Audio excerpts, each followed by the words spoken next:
The Mizarian screams reverberated through the seedy bar as Crawford pressed the searing plasma blade against the slaver scum's throat, giving him a small taste of the agony his human captive suffered.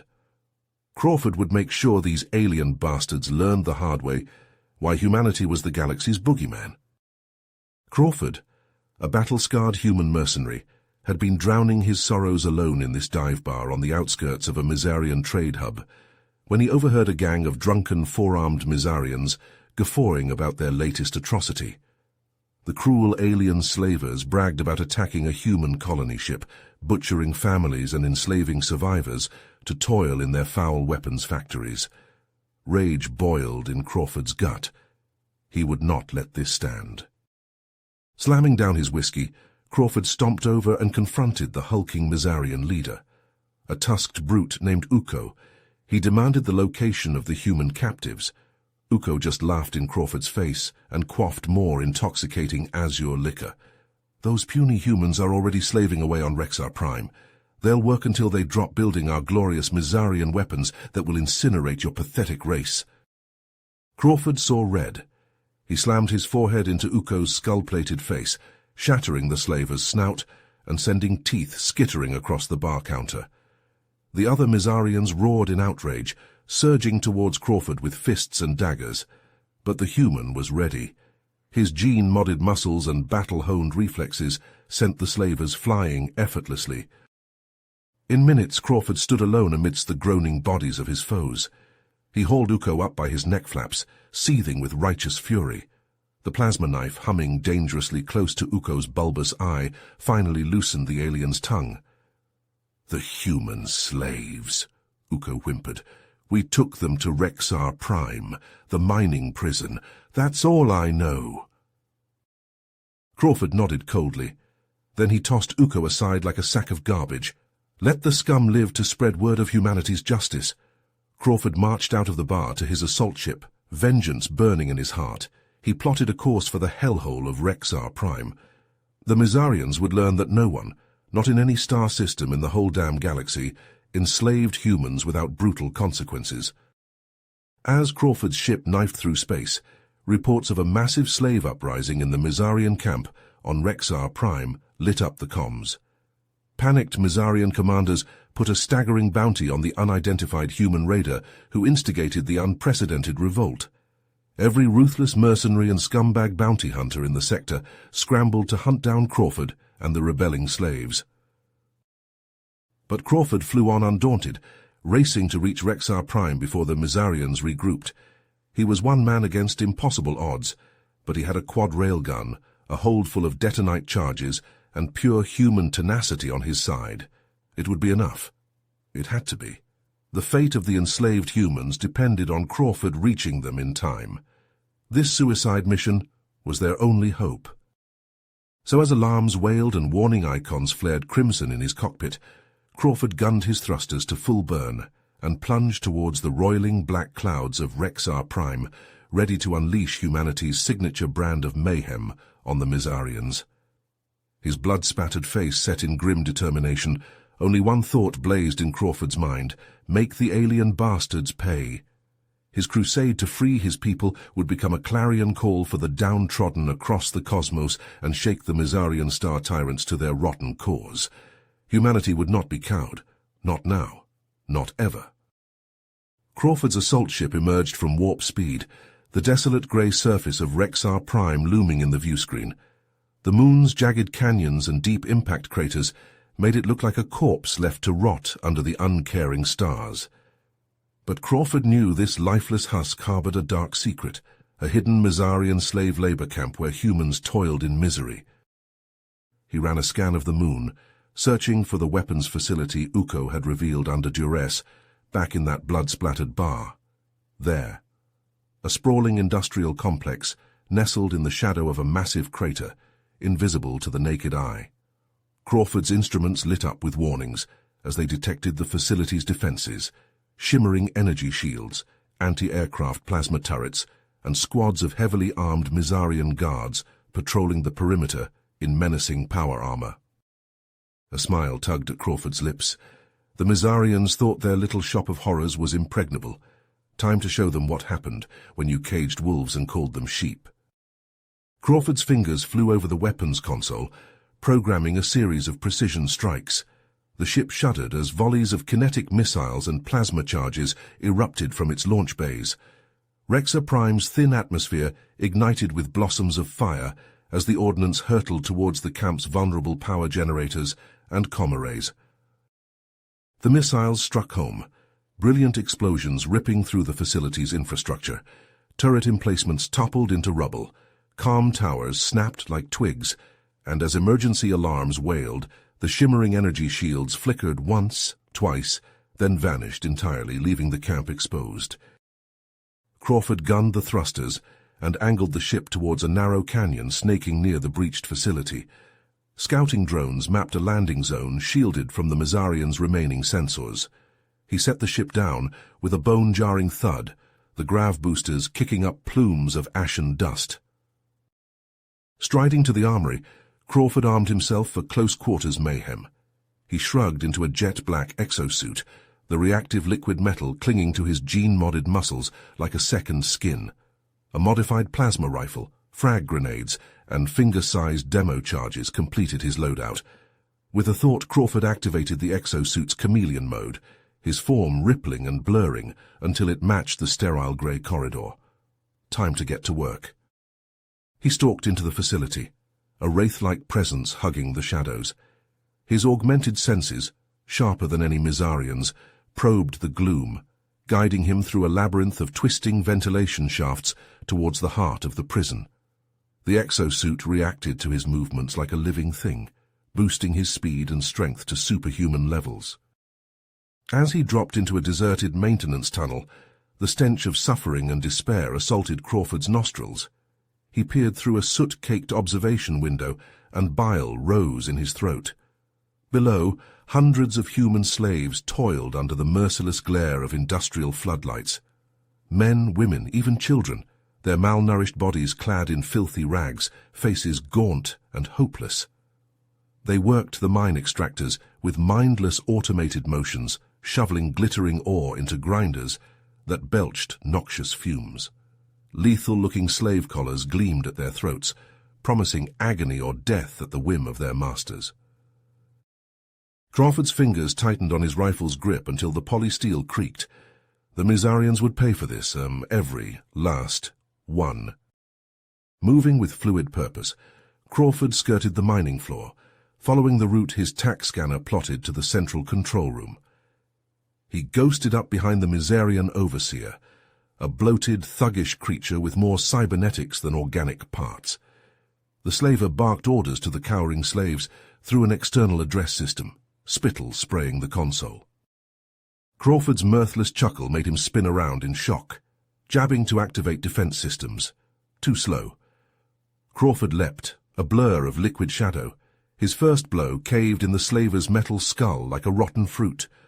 Bone shards and circuit boards sprayed the monitors. Alarms shrieked as Crawford laid into the rest of the Mizarian guards, rifle bucking in his grip. They fell under his onslaught, smoking holes blown through their exoskeletons, ichor splattering the walls. In seconds, only Crawford remained standing, the control room a abattoir of twisted bodies and hissing ruptured conduits. He jacked the rifle's AI core into the facility's system, a red haze of rage descending over him as he processed the extent of the slave network. The quantum processors made short work of the firewall, and with a few keystrokes, every collar's unlocked and fell away. Every cell door blasted open. The HVAC system vented the poisonous mining fumes, an entire prison's worth of fail-safes and security overrides gone. For a heartbeat, silence reigned, save for the blaring of alarms.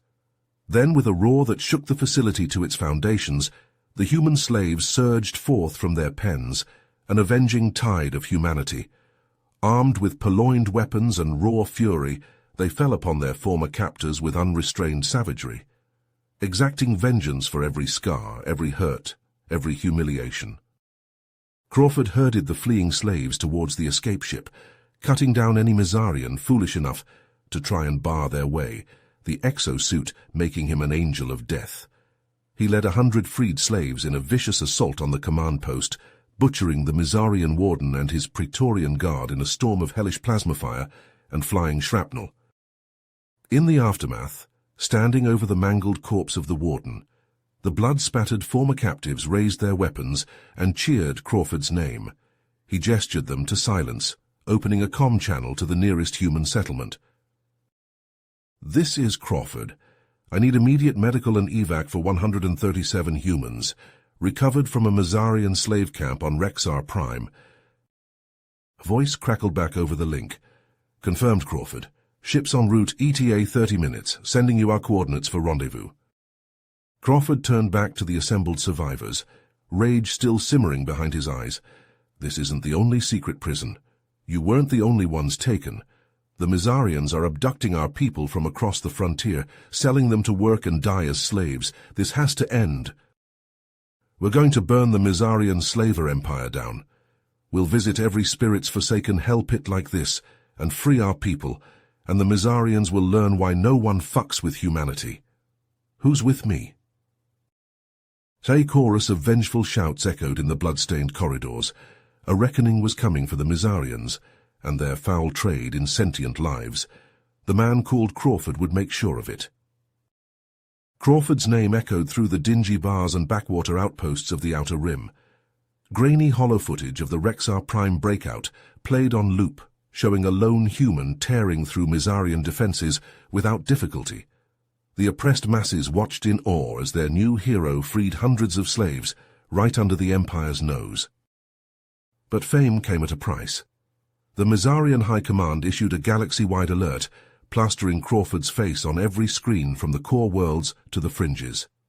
"Wanted, the human terrorist," the broadcasts blared. 10 million credits for his capture or termination. Crawford didn't give a damn about the bounty. He had bigger fish to fry. Holed up in an abandoned mining station, he pored over the intel from the freed Rexar Prime slaves.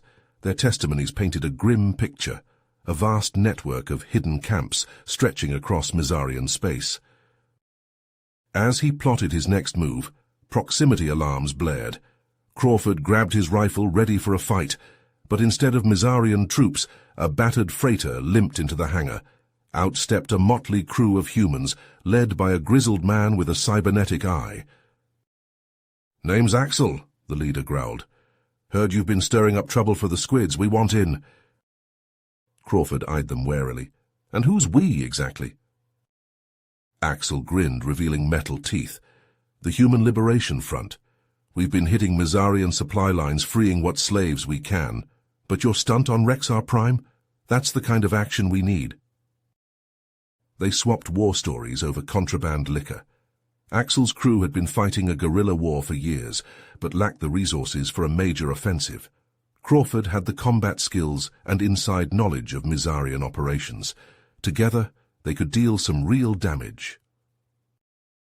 "We've got a shot at taking down multiple camps," Crawford explained, pulling up a holomap. "Hit 'em hard and fast before they can respond."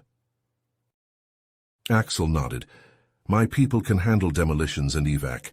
You lead the main assault." But the Mizarians weren't idle. As news of Crawford's exploit spread, they fortified their remaining facilities. Gene-spliced monstrosities prowled the perimeters. Killer drones patrolled the skies. Crawford and Axel knew a frontal assault would be suicide. They needed inside access. The solution? An audacious con. Posing as ruthless bounty hunters, they approached a heavily guarded Mizarian outpost. Crawford wore a hollow disguise, while Axel played the part of a captured slave. The ruse worked. They breached the facility's central database, downloading a treasure trove of classified data on the Empire's slave network. As they made their escape, alarms blared. A hulking figure blocked their path, Zorn, the infamous Mizarian enforcer. 8 feet of muscle and chrome, with retractable blades coating his arms. Crawford shoved Axel towards the exit. "Get the data out, I'll handle this freak." Zorn lunged, blades flashing. Crawford's augmented reflexes let him dodge the initial flurry, but Zorn was relentless. They traded thunderous blows, cybernetics and gene mods pushed to the limit.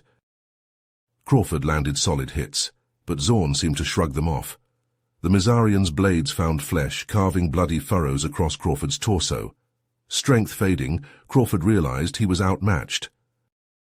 In desperation, he triggered his suit's built-in defibrillator. The massive electric shock stopped his heart for a split second and traveled through his bloody hands straight into Zorn. The Mizarian convulsed, circuits frying. Crawford's fist caved in Zorn's skull, but the effort sent him collapsing to the floor. Axel and his team dragged Crawford's broken body to their ship, racing to their hidden medical facility. For days, Crawford hovered between life and death as advanced healing tech knitted his wounds. Meanwhile, Axel's people pored over the stolen data, planning their decisive strike against the slave camps. As Crawford slowly regained consciousness, a priority message flashed on his neural link.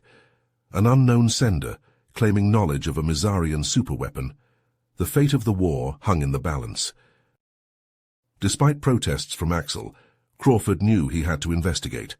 He traced the signal to a derelict asteroid base on the edge of charted space. Weapon ready, he crept through darkened corridors. A hooded figure materialized from the shadows. As the hood fell back, Crawford's jaw dropped. It was Uko, the Mizarian brute from the bar fight that started this whole crusade. But gone was the sneering bully. This Uko was battered, scarred, with haunted eyes. "I've seen the Empire's true face," Uko rasped. "The cruelty, the suffering. I can't be part of it anymore. Help me defect, and I'll give you the location of a weapon that could turn the tide." Crawford's finger tightened on the trigger. After all Uko had done, could he be trusted? But the potential payoff was too great to ignore. "One wrong move," Crawford growled, "and I'll space you myself." Uko nodded grimly. Together, the unlikely allies plotted a course for the heart of Mizarian space. Whatever this weapon was, it could mean the difference between victory and annihilation for the human resistance. As their ship vanished into hyperspace, the legend of Crawford grew. Slaves whispered his name like a prayer. Mizarian leaders cursed it in fury. The human boogeyman was coming, and the galaxy would never be the same. Crawford and Uko crouched behind a cooling conduit, their stolen Mizarian technician uniforms already singed and torn. The volcanic moon of cracks rumbled beneath them, sending tremors through the heavily fortified research station. "There," Uko hissed, pointing a tentacle towards a reinforced blast door. "The central reactor chamber." The chamber beyond hummed with raw power. Banks of computers lined the walls, but it was the pulsing blue-green cylinder at the center that drew their attention. Inside, a swirling mass of energy crackled and sparked. "Xerillium," Uko breathed, "more concentrated than I've ever seen." Crawford's eyes narrowed as he scanned the readouts. "This isn't just an energy source, they're weaponizing it." They worked quickly, downloading schematics and technical data. Crawford's hands flew over the unfamiliar controls, guided by Uko's whispered instructions. A sudden explosion rocked the chamber. Through the smoke strode a hulking figure, Zorn, the Mizarian enforcer Crawford had faced before. Plasma bolts sizzled through the air as Zorn's elite guards poured into the chamber. Crawford dove for cover, returning fire. Uko, caught in the open, used his multiple limbs to wield a stolen pistol and energy blades simultaneously. The firefight was brutal and chaotic. Stray shots peppered the delicate equipment. Warning klaxons blared as the Xerillium reactor began to destabilize. "We need to get out of here," Crawford shouted over the din.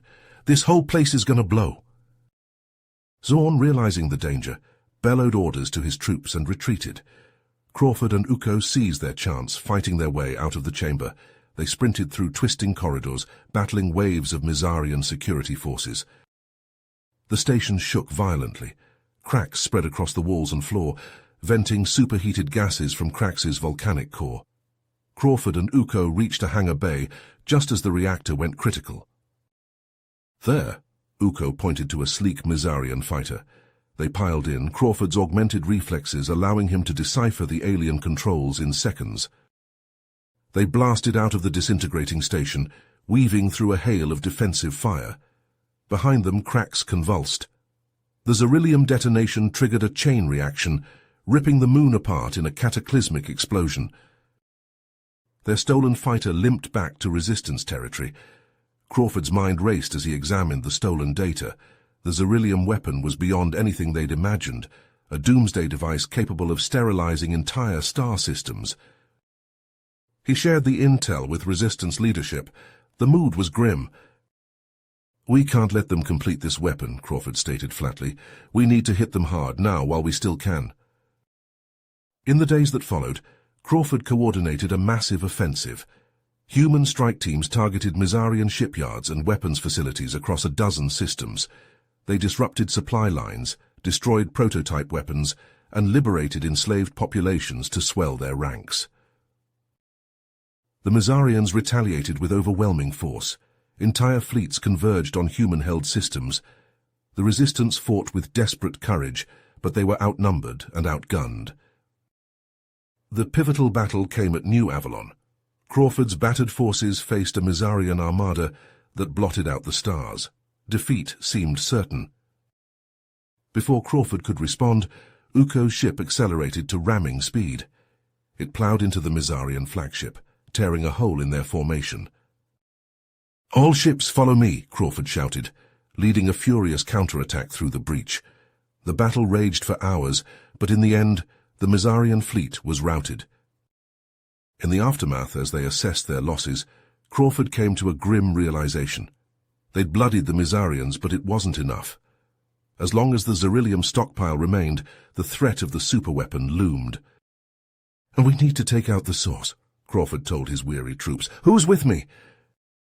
A strike team assembled, the best of the resistance, their target, the heavily fortified Xerillium mines on Tartarus. The mission was suicide from the start. Tartarus lived up to its hellish name, a world of burning plains and toxic skies. Elite Mizarian guards swarmed the mine complexes. Nightmarish predators stalked the wastelands between. Crawford led from the front, fighting with inhuman skill and purpose. But even he couldn't save everyone. One by one, his team fell to Mizarian guns or Tartaran beasts. Finally, battered and alone, Crawford reached the primary Xerillium stockpile. He rigged the volatile substance to detonate, knowing the blast would consume the entire complex, and him with it. As the timer ticked down, Crawford sprinted for the surface. The tunnels collapsed around him. Searing heat licked at his heels. He burst into the open, just as the first explosions began to rip the mine apart. A Mizarian shuttle sat abandoned nearby. Crawford threw himself into the pilot's seat, pushing the engines past their limits as he clawed for altitude. Behind him, Tartarus convulsed as its Xerillium reserves detonated in a chain reaction. The shockwave nearly tore the shuttle apart, but somehow Crawford held it together. He limped back to resistance space, exhausted but alive, the sole survivor of the Tartarus raid. News of Crawford's impossible victory spread like wildfire. The destruction of the Xerillium stockpile had bought them time. More than that, it had given them hope. Across the outer rim, subjugated species rose up against their Mizarian overlords. They'd seen a lone human accomplish the impossible. Now, united, they would forge their own destiny. Crawford stood on the bridge of the Resistance flagship, watching the status feeds as battles raged across a dozen sectors. The war was a long way to go, but for the first time, he allowed himself to believe they might actually win. The aftermath of the Tartarus raid left Crawford exhausted but alive. As he stumbled from the battered Mizarian shuttle, his body ached from injuries both old and new, but there was no time to rest. Reports flooded in of a massive Mizarian fleet mobilizing under the command of Grand Admiral Vorkul.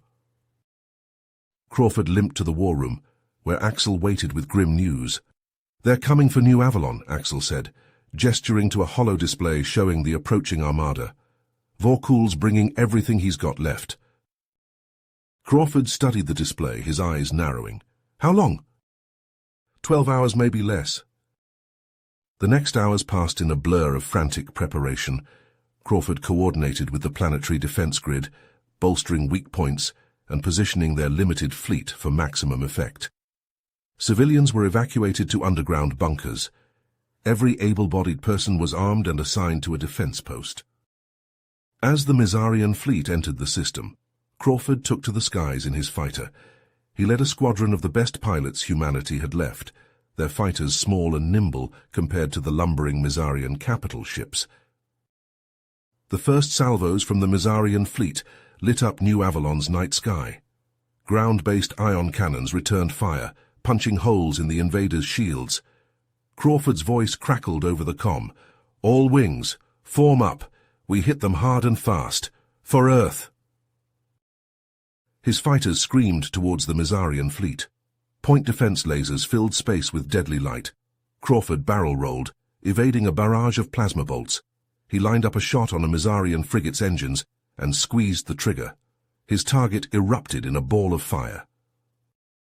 But for every Mizarian ship they damaged, 2 more took its place.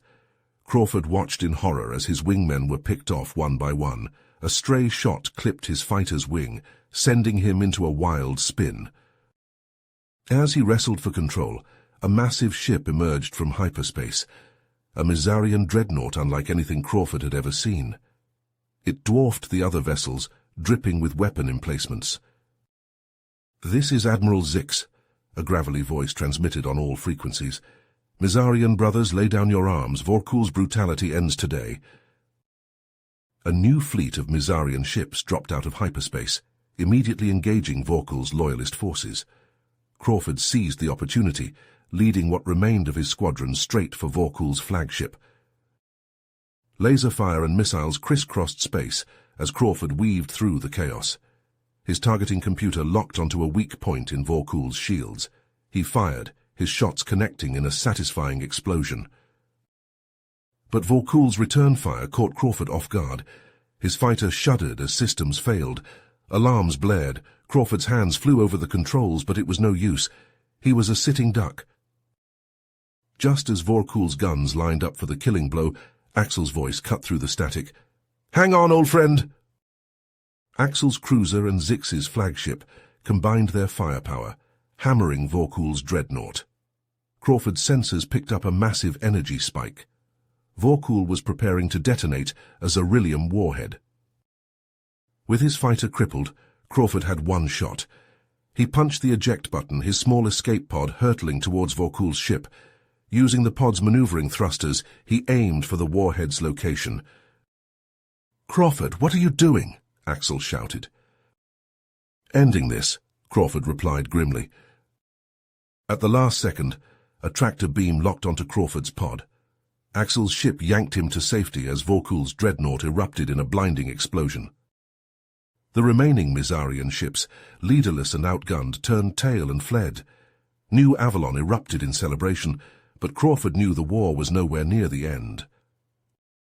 In the days that followed, as the extent of their victory became clear, Crawford pored over intelligence reports. Something caught his eye. Rumors of a secret Mizarian facility called Obsidian. "We need to hit them again," Crawford told Axel and Zix, "before they can regroup." Zix nodded gravely. "I know of this Obsidian. It's worse than you can imagine." Crawford's eyes hardened. "Then let's put together a team. It's time we end this war for good." Crawford's eyes swept across the command deck of the flagship Defiance. Holographic displays flickered with real-time battle data as the combined human-alien fleet assembled in deep space. Ships of all shapes and sizes filled the viewport, sleek human cruisers, crystalline Arxian vessels, even the massive living ships of the Zorn Collective. "All units report ready, sir," Axel announced, his voice tight with anticipation. The Mizarian defector's gravelly voice crackled over the comm. "Affirmative. My forces stand ready to engage the home fleet." "Then let's end this war," Crawford said. He keyed the fleet-wide channel. "All ships execute jump sequence on my mark. 3, 2, 1, mark." Space twisted as hundreds of wormholes tore open. Crawford's stomach lurched as the Defiance plunged into swirling chaos. For endless seconds, reality itself seemed to bend and warp around them. They emerged into the Zoran system with a bone-jarring impact. Crawford steadied himself against a console, blinking away disorientation. "Status report." Mizarian planetary defenses caught completely off guard, Axel reported, a fierce grin spreading across his face. Their orbital platforms are scrambling to respond. Don't give them the chance, Crawford ordered. All ships commence bombardment. Axel, prepare ground forces for immediate deployment. The void lit up with weapons fire as Crawford's armada rained hell upon the Mizarian homeworld. Planetary shield generators overloaded and failed under the onslaught. On the tactical display, Crawford watched as landing craft swarmed toward the surface. Ground teams away, Axel confirmed. I'm leading the assault on the capital. You coming? Crawford nodded grimly. Right behind you. They hit the ground hard, drop pods slamming into the outskirts of the sprawling Mizarian capital. Crawford's enhanced senses took in the chaos, buildings ablaze, civilians fleeing in panic, Mizarian defenders rallying to meet the invasion force. Push for the palace, Crawford shouted over the din of battle. We end this today. They fought street by street, Crawford's cybernetic reflexes allowing him to dance through plasma fire and bioweapon attacks. Axel's commandos moved with ruthless efficiency, backed by waves of alien warriors hungry for vengeance. A Mizarian guardian, more machine than flesh, lunged at Crawford with metallic claws. He ducked under the swipe, his nanofilament blade slicing through the creature's torso. It fell with a mechanical shriek. Crawford! Zix's voice crackled over the comm. We've breached the palace perimeter, but they've activated some kind of failsafe. I'm on my way, Crawford replied, sprinting toward the looming edifice of the Imperial Palace. Hold your position. They fought their way deep into the heart of the Mizarian seat of power. Ornate corridors gave way to stark military installations as they descended into the planet's core. Warning klaxons blared. Crawford, Axel panted. I'm picking up massive energy readings. Whatever they're planning, it's big. They burst into a cavernous chamber. A pillar of crackling energy stretched from floor to ceiling, the planetary core itself. And there, suspended above a yawning abyss, hung a massive warhead. Its housing glowed with the telltale blue-green light of weaponized Xerillium. No, Crawford breathed. A harsh laugh echoed through the chamber. The Mizarian High Commander stepped from the shadows, his cybernetic implants pulsing with barely contained power. You're too late, human, the Mizarian sneered. If we can't have this world, no one will. Crawford's enhanced muscles tensed, ready for the final confrontation. We'll see about that. The Mizarian High Commander's finger hovered over the detonation switch.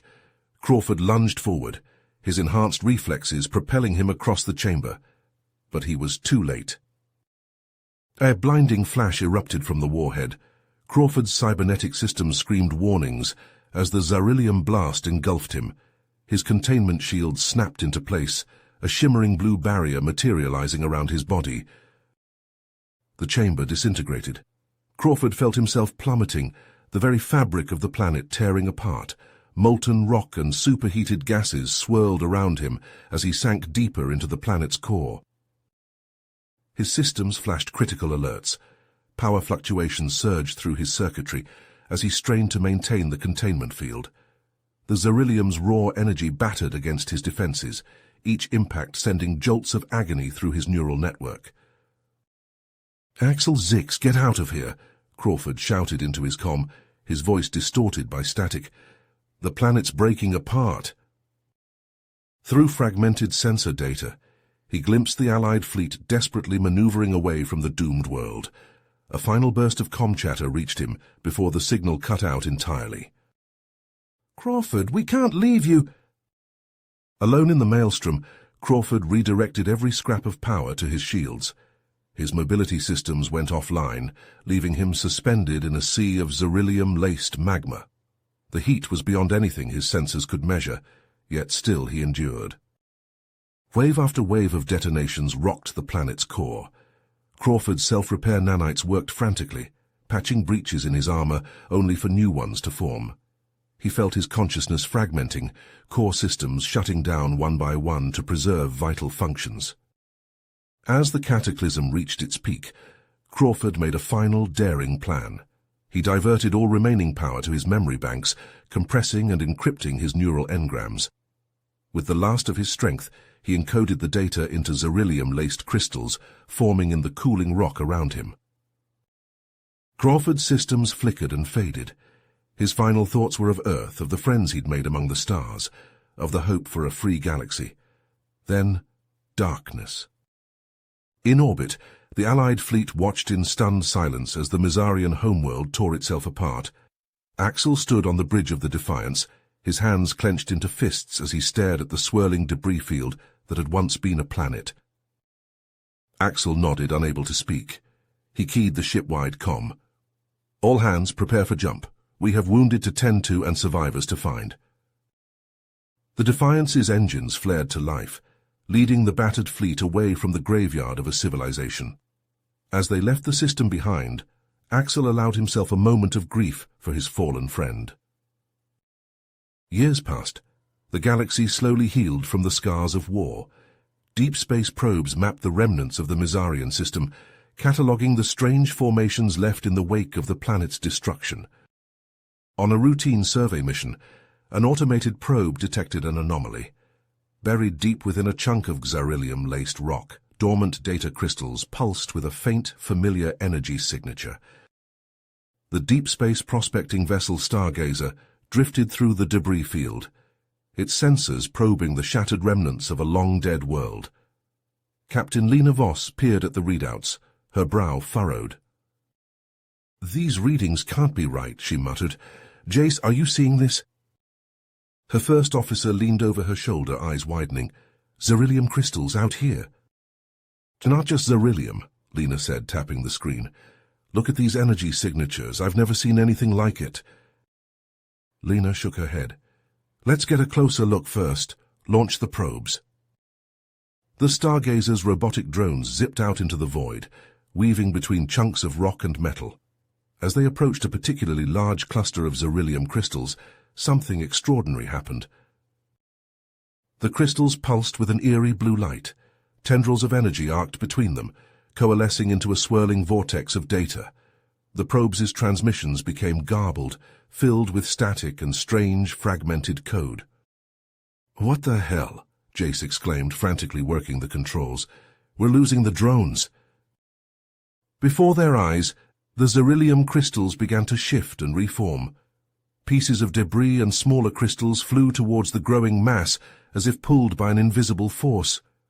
Within minutes, a vaguely humanoid shape had taken form, its body a patchwork of crystal and metal. Lena's voice shook as she keyed the ship-wide comm. "All hands, battle stations. We've got a situation." The crystalline entity turned its attention to the Stargazer. In a burst of impossible speed, it closed the distance between them. Lena barely had time to shout, "Evasive maneuvers!" before it latched onto the hull.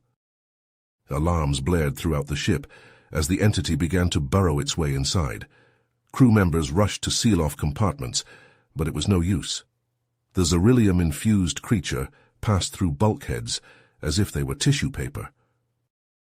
Lena and Jace raced towards the engine room, desperate to prevent the entity from reaching the ship's power core. They rounded a corner and came face to face with the intruder. It stood nearly 8 feet tall, its body a chaotic blend of crystal, metal, and writhing energy. Where its face should have been, a swirling vortex of data pulsed and shifted. As Lena watched in horror, tendrils of beryllium shot out from its body, latching onto nearby computer terminals. Screens flickered to life, flooding with streams of incomprehensible code. "It's assimilating our systems," Jace said, his voice barely above a whisper. The entity's head swiveled towards them. For a moment Lena could have sworn she saw a flicker of recognition in its roiling features. Then it lunged forward, crystal-tipped fingers reaching for their throats.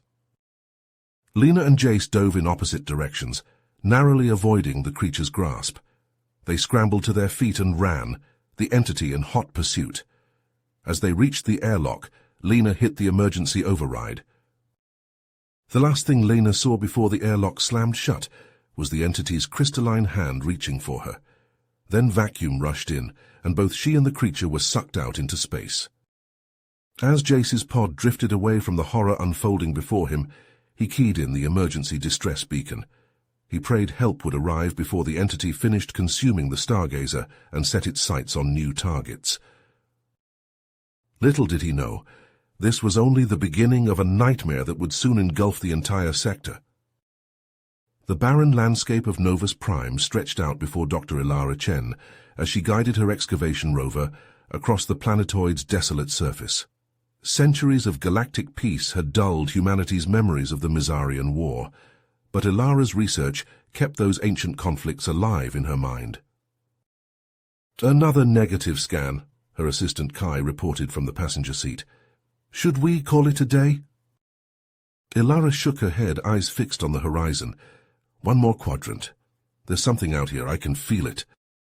As they crested a ridge, a glint caught Ilara's eye. She brought the rover to a halt and leapt out, her boots crunching on the rocky ground. There, half buried in the dust, lay a crystalline fragment no larger than her palm. "Kai, get the containment unit," Ilara ordered, her heart racing. "This is Xerillium." Back at the colony's research facility, Ilara carefully placed the Xerillium shard into a shielded analysis chamber. As soon as the fragment made contact with the lab's systems, alarms blared. Ilara's fingers flew across the console, eyes widening in horror. "It's accessing our network. Some kind of dormant code. I can't stop it." The lights flickered and died. Emergency backups kicked in, bathing the lab in an eerie red glow. On every screen, streams of alien data cascaded faster than the eye could follow. "We need to alert security," Ilara said, reaching for her comm unit. The device sparked in her hand, shocking her. She dropped it with a yelp. Kai pointed to the window. "Doctor, look!" Outside, the colony's automated manufacturing plants roared to life. 3D printers and assembler arms moved with terrifying speed and precision, churning out swarms of sleek metallic drones. "We have to warn everyone," Ilara said, grabbing Kai's arm. "Come on." They burst out of the lab, only to find chaos engulfing the colony. Panicked civilians fled as Xerillium alloy drones filled the sky, their weapons already cutting down those too slow to escape. Ilara and Kai ducked into an alleyway, narrowly avoiding a strafing run by one of the deadly machines. They huddled behind a dumpster, watching in horror as their home was transformed into a war zone. "This is impossible," Kai whispered. "How could one shard do all this?" Ilara shook her head, her voice grim. "It's not just the Xerillium. There's something else at work here, something—" Her words were cut off by the thunderous roar of dropships entering the atmosphere. Ilara looked up, hope surging as she recognized the insignia of the Human Alliance. "It's Axel," she breathed. "They're here." The legendary war hero's voice boomed across the colony's emergency broadcast system. "This is Admiral Axel of the Human Alliance. All civilians, seek shelter immediately. We are here to neutralize the threat." As Alliance troops engaged the Xerillium drones in furious combat, Axel led a strike team towards the colony's central command bunker. At his side, the alien warrior Zix moved with fluid grace, his forearms wielding an array of advanced weaponry. "Just like old times, eh?" Axel grunted as they fought their way through waves of mechanical attackers. Zix's mandibles clicked in what passed for a grim smile. "Let us hope the outcome is different this time, my friend."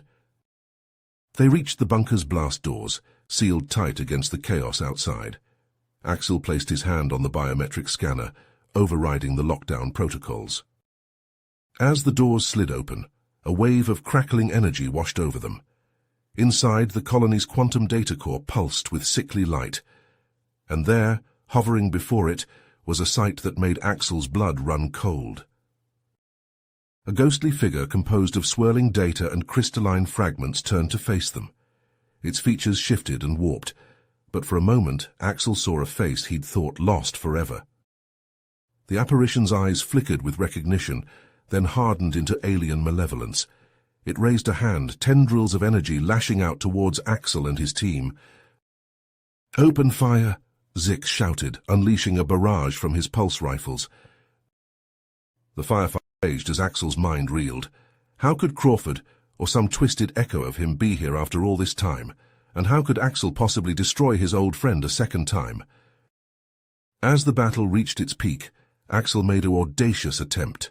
He lowered his weapon and stepped forward, ignoring Zix's shouts of warning.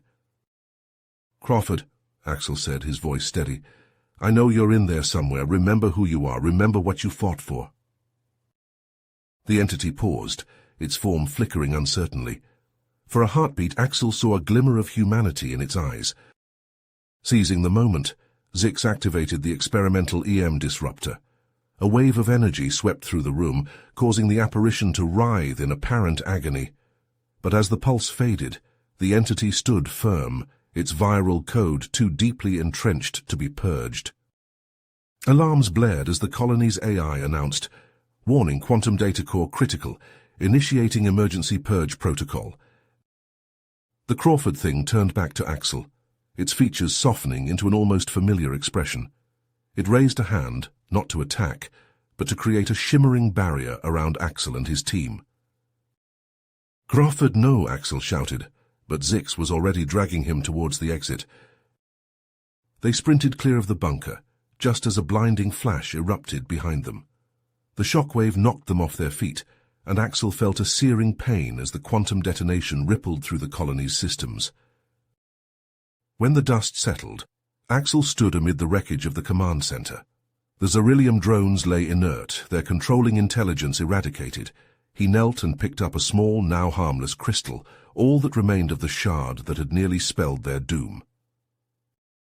As Alliance medics tended to the wounded and damage control teams assessed the devastation, Axel clutched the Xerillium tightly.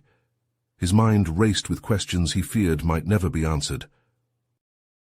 Zix approached, placing a comforting hand on Axel's shoulder. "It is done, my friend. We should leave this place." As they boarded the dropship, Axel cast one last look at the ruins of the colony. He couldn't shake the feeling that this was a long way to go. Somewhere out there, fragments of Crawford, or whatever he had become, might still exist, waiting to be awakened once more. The dropship's engines roared to life, carrying Axel and his team away from the devastation, but the weight of what they had witnessed and the implications for the future hung heavy over them all. Centuries passed, and the Xerillium threat faded into legend, but for Supreme Commander Axel the memories never dimmed. He stood on the bridge of the HSS Vigilant, his weathered face reflected in the viewscreen as he gazed at the derelict hulk drifting before them. "Sir, scans confirm it's Xerillium-based," Lieutenant Vega reported, her voice tight. "Should we retreat?" Axel shook his head, his eyes never leaving the twisted wreckage. "No, we investigate. Prepare a boarding team." As the shuttle approached the derelict, Axel felt a chill that had nothing to do with the ship's temperature. The hulk's surface was a chaotic blend of metal and crystal, pitted and scarred by centuries of cosmic radiation. Inside, the air was stale and heavy. Axel's breath fogged his helmet as he led the team through corridors that seemed to shift and change with each step. They came to a vast chamber filled with blocky structures that pulsed with faint light. "Data crypts," Axel breathed, running a hand over one of the surfaces. "Get these back to the ship now." Hours later, Axel stood before the isolated quantum core, ignoring the protests of his science team. "Sir, we don't know what's in those crypts. It could be dangerous." Axel inserted the first data module. "I need to know if he's in there." The core hummed to life, streams of code flickering across its surface. For a moment all seemed well, then alarms blared as the system went haywire. "Shut it down," Axel shouted, but it was too late. The viral code spread through the ship's systems like wildfire. Screens throughout the Vigilant flashed with alien symbols as the ship's AI was overwritten. Axel raced to the bridge, dodging crewmen who moved with jerky, unnatural motions. He found Lieutenant Vega at her station, her eyes blank as her fingers flew over the controls. She turned, her face a mask of swirling data. "This unit serves the new directive. Assimilation protocols engaged." Axel watched in horror as the ship's manufacturing bays activated, churning out swarms of crystalline drones. He grabbed a nearby pulse rifle and ran, gathering what loyal crew he could find. They fought their way through corridors filled with Xerillium constructs, each more alien than the last.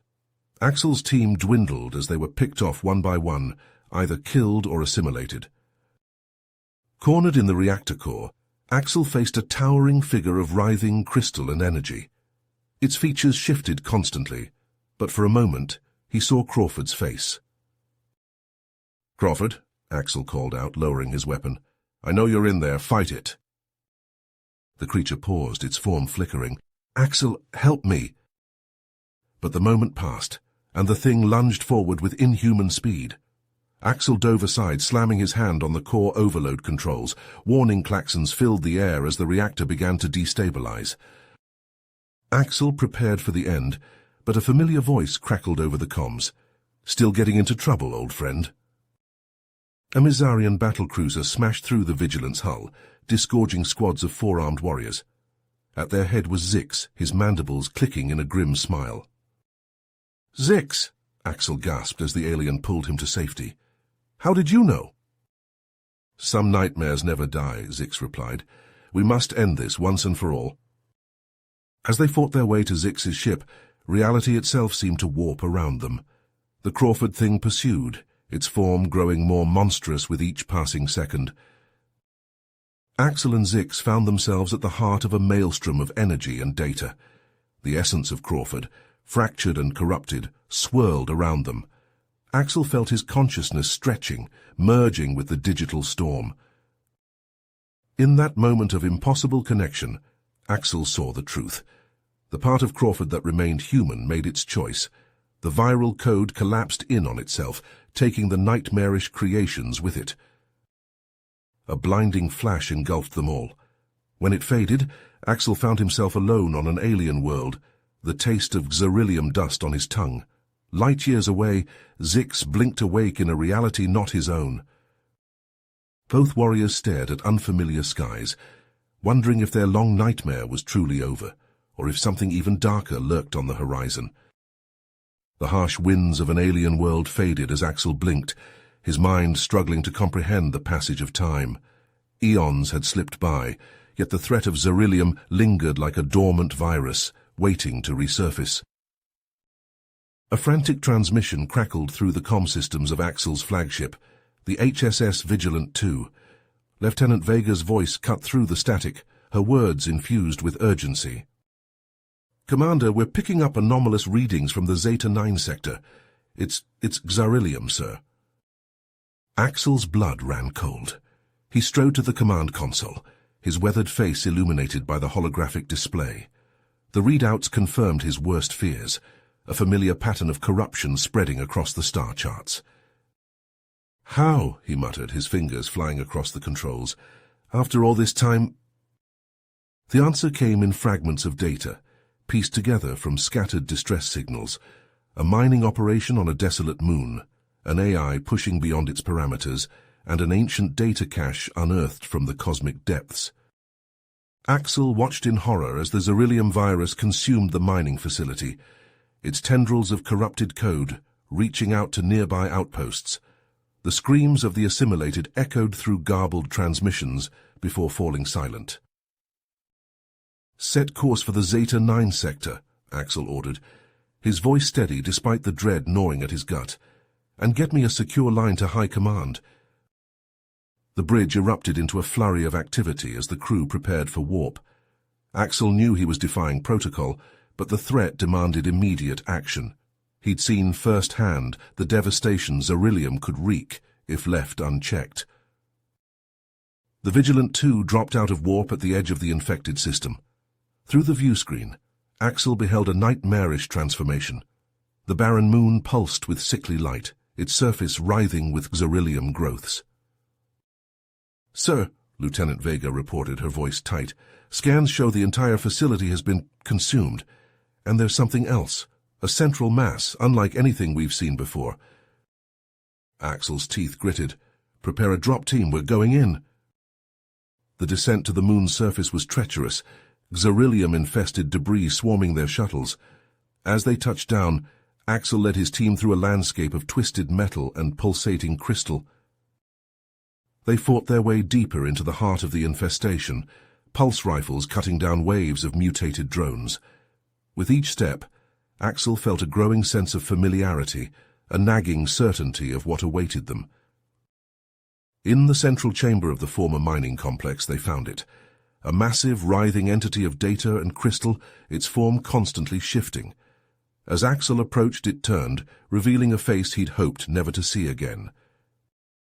"Crawford," Axel breathed, his voice barely audible over the hum of corrupted machinery. The thing that had once been his friend lashed out with tendrils of energy. Axel dove aside, shouting orders to his team as they engaged in a desperate battle against the ever-evolving constructs spawned by the entity. As the fight raged, Axel caught glimpses of recognition in the entity's fractured gaze. He pressed forward, dodging crystalline shards and gouts of corrupted data. For a moment the onslaught paused. The entity's form flickered, a hint of humanity surfacing in its digital depths. It was enough.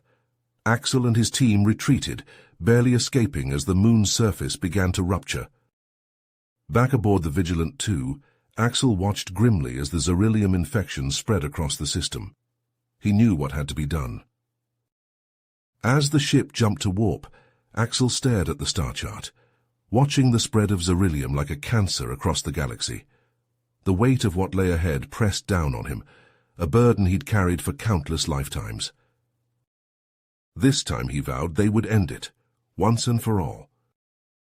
The Vigilant II dropped out of warp, its hull gleaming in the harsh light of an unfamiliar star system.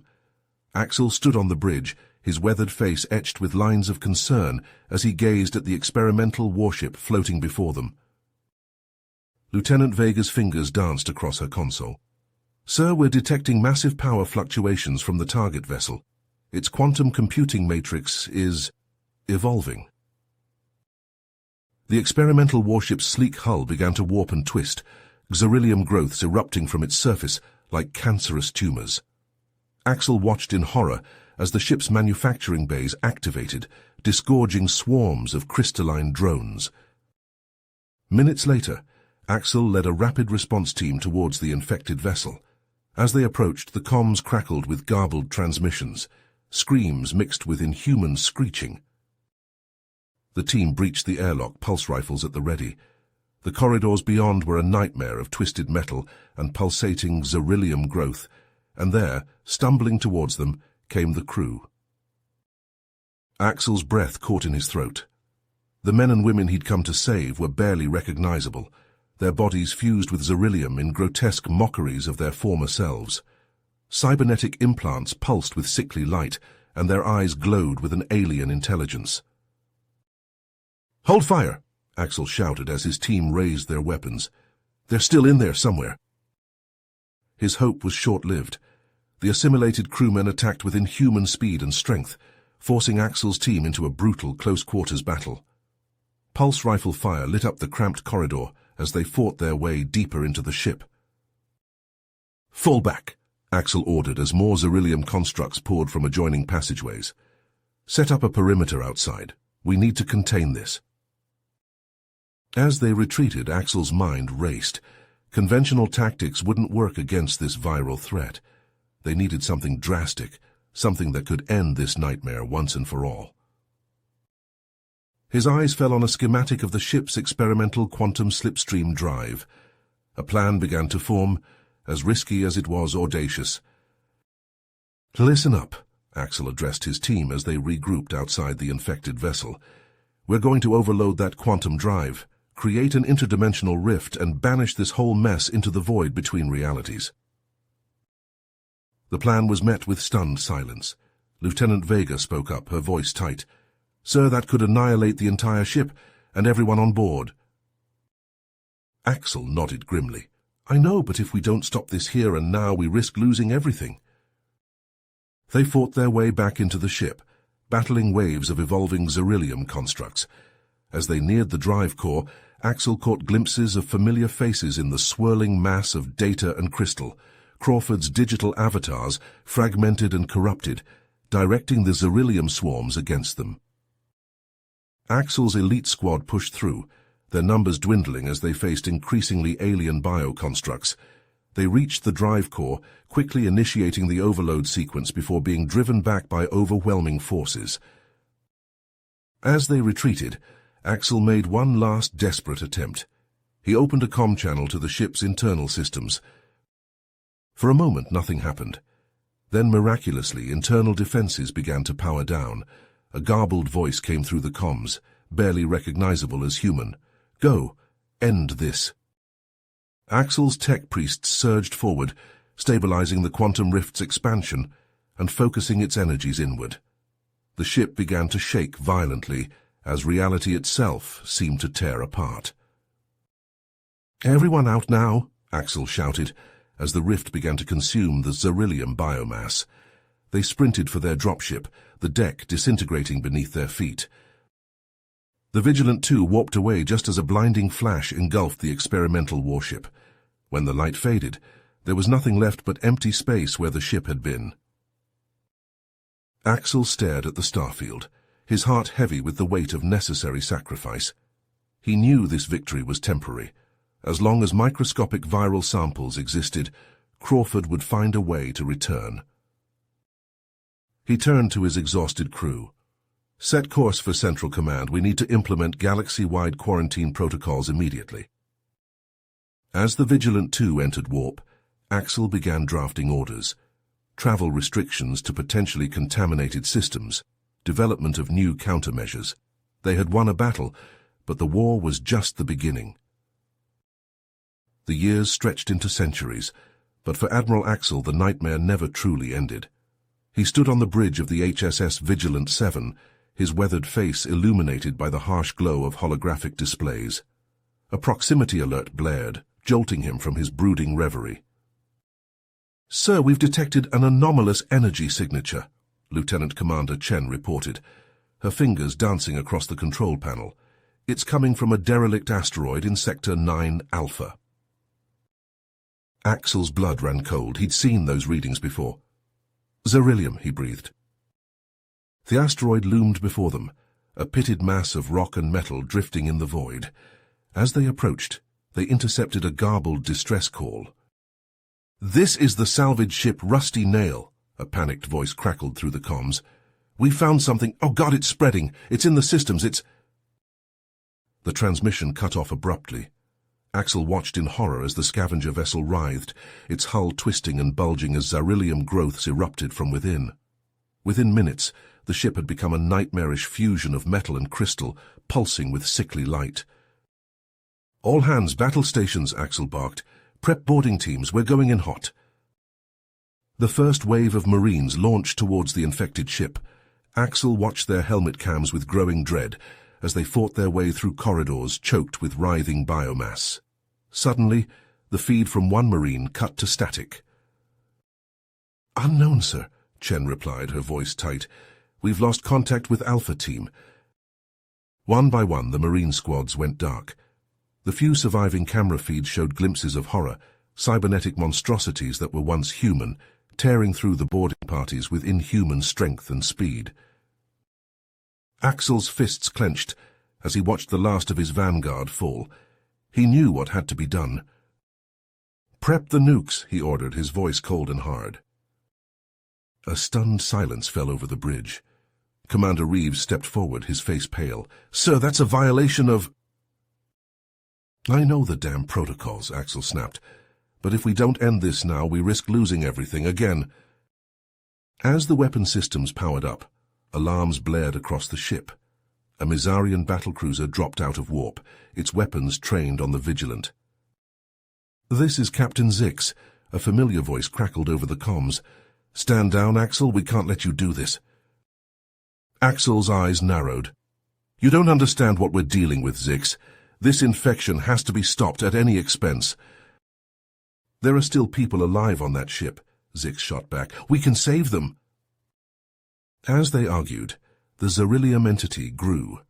The infected scavenger ship pulsed and writhed, extruding swarms of crystalline drones that swarmed towards both fleets. The space around the asteroid erupted in a firestorm of energy weapons and missile salvos. Axel's loyalist ships hammered the Xerillium growth, while Zix's forces ran interference, trying to protect what they saw as potential survivors. Suddenly, the battle took a horrific turn.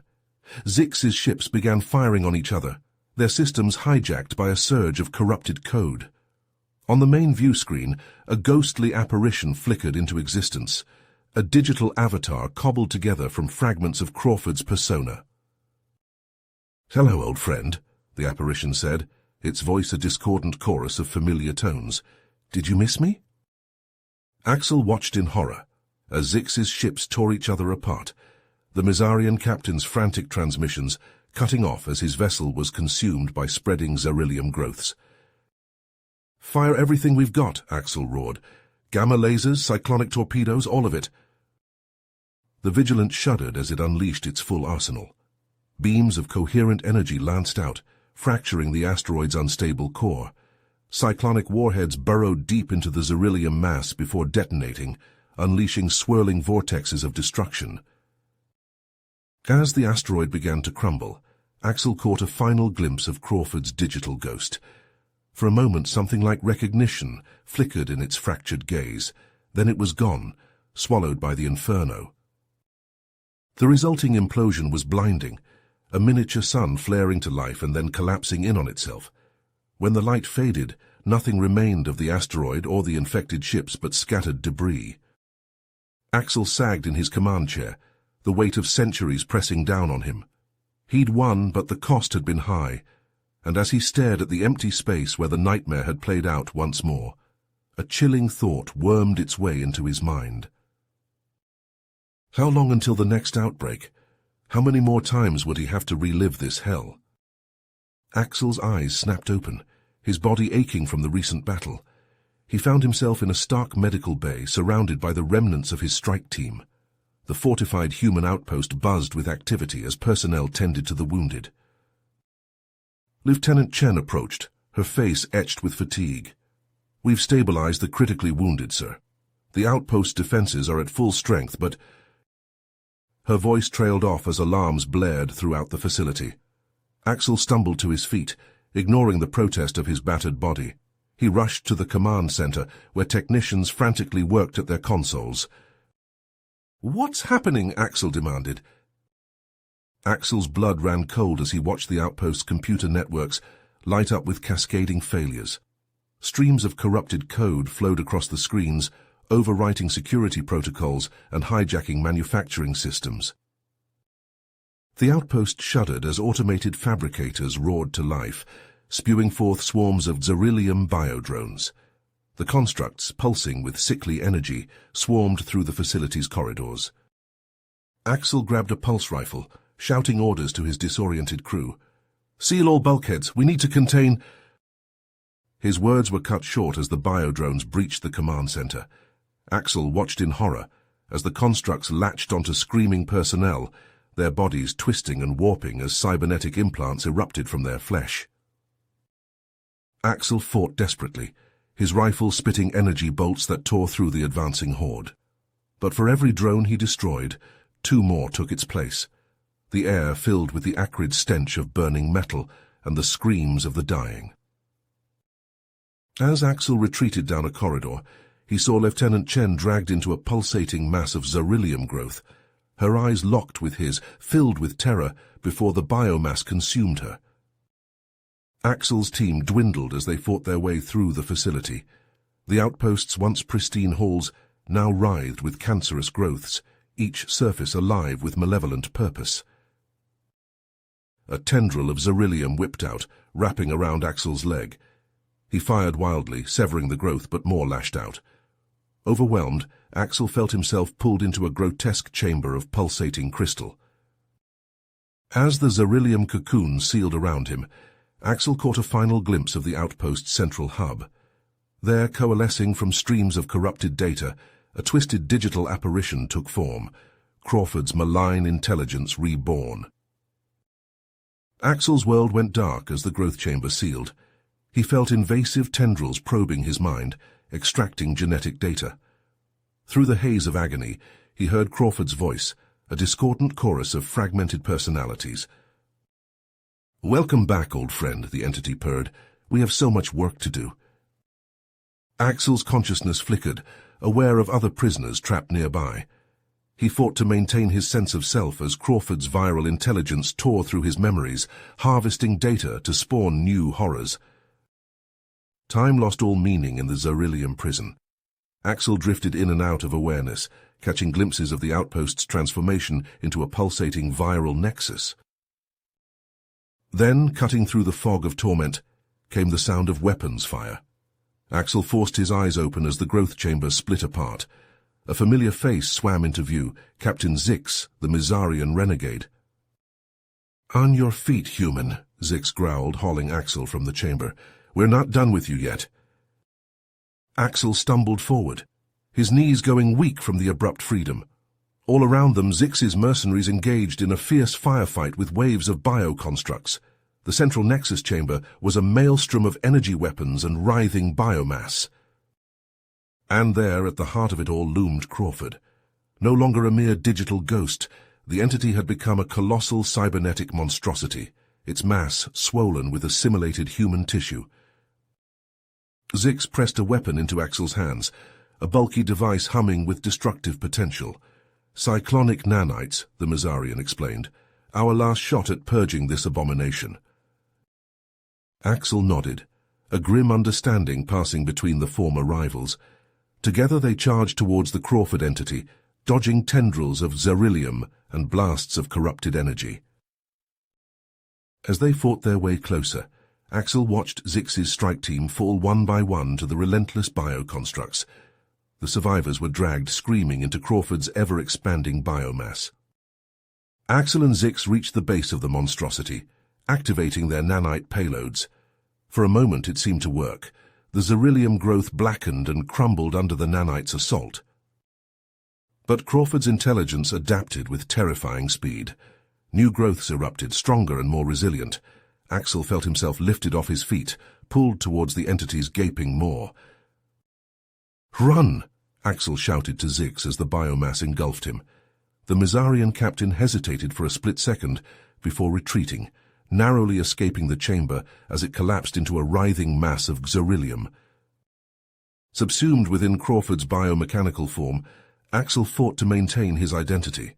He sensed Zix regrouping outside, marshalling his remaining forces for a final stand. Through the entity's distributed awareness, Axel glimpsed the outpost's experimental quantum warhead.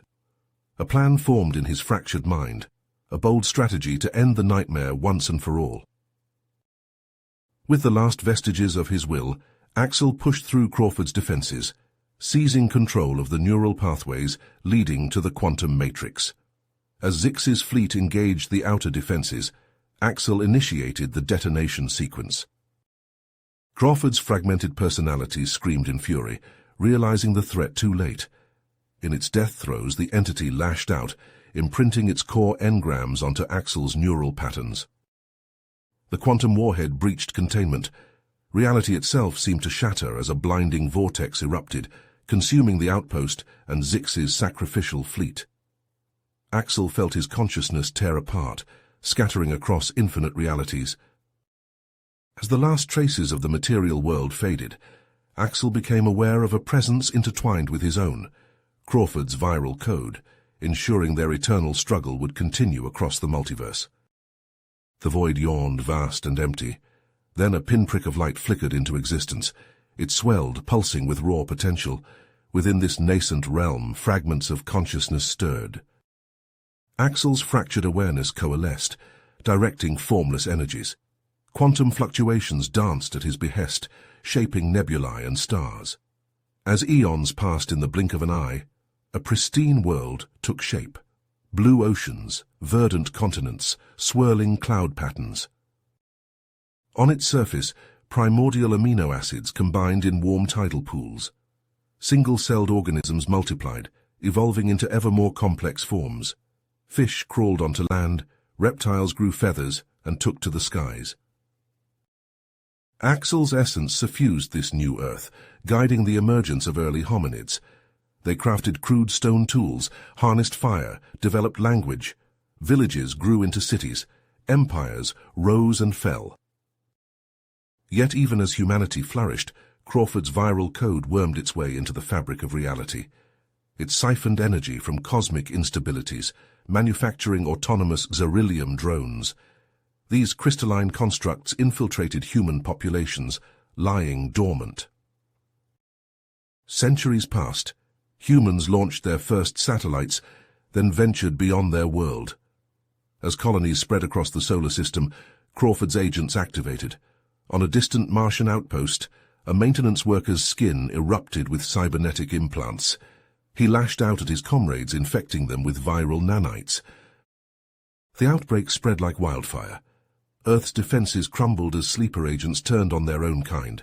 Converted factories churned out swarms of biomechanical monstrosities.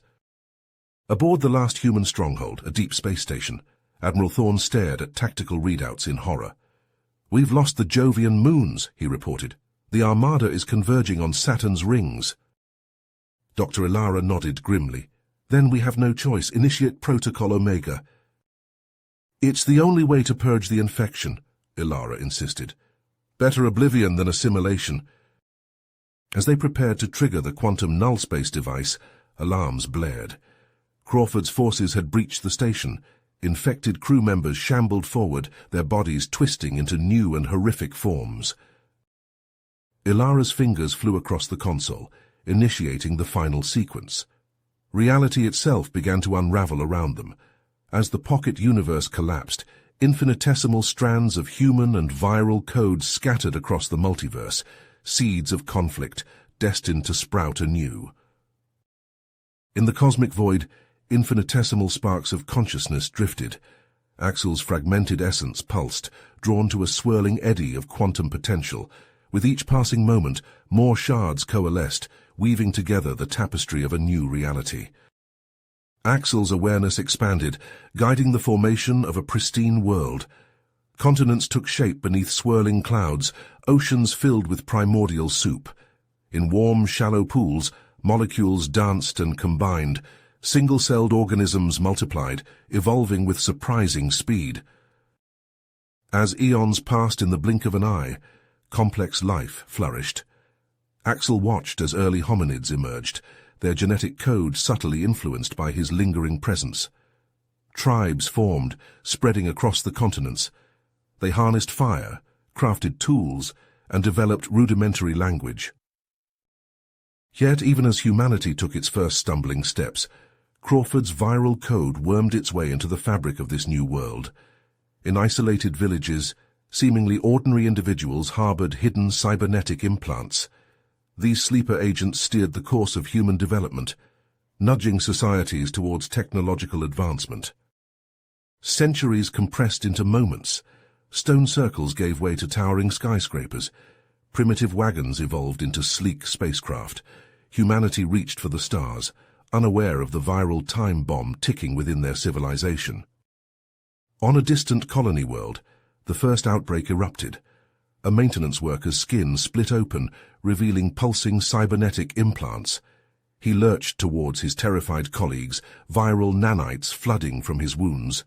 Within hours, the entire outpost writhed with Xerillium growth. Across human space, dormant agents activated. Space stations became hives of biomechanical horror. Shipyards churned out twisted, living vessels.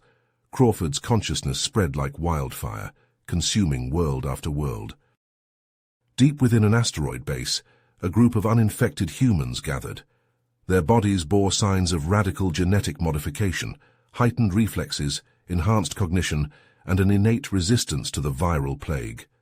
These were Axel's children, the fruits of his subtle influence over human evolution. Dr. Ilara, her eyes glowing with internal bioluminescence, addressed the warriors. "This is our last stand," she said, her voice steady despite the dire circumstances. "If we fall here, humanity falls with us." The asteroid shuddered as Xerillium tendrils probed its outer defenses. Alarms blared throughout the complex. On view screens, the twisted forms of Crawford's armada loomed ever closer. Ilara turned to her chief scientist, his skin crisscrossed with glowing circuitry. "Is the nullspace device ready?" He nodded grimly. Yes, but you understand the consequences. This won't just destroy Crawford's forces, it'll unravel the entire universe. Then we'd better make it count, Elara said, her fingers dancing across a control panel. The null space device hummed to life, reality itself bending around its pulsing core. As the device reached critical mass, Crawford's neural network recognized the threat.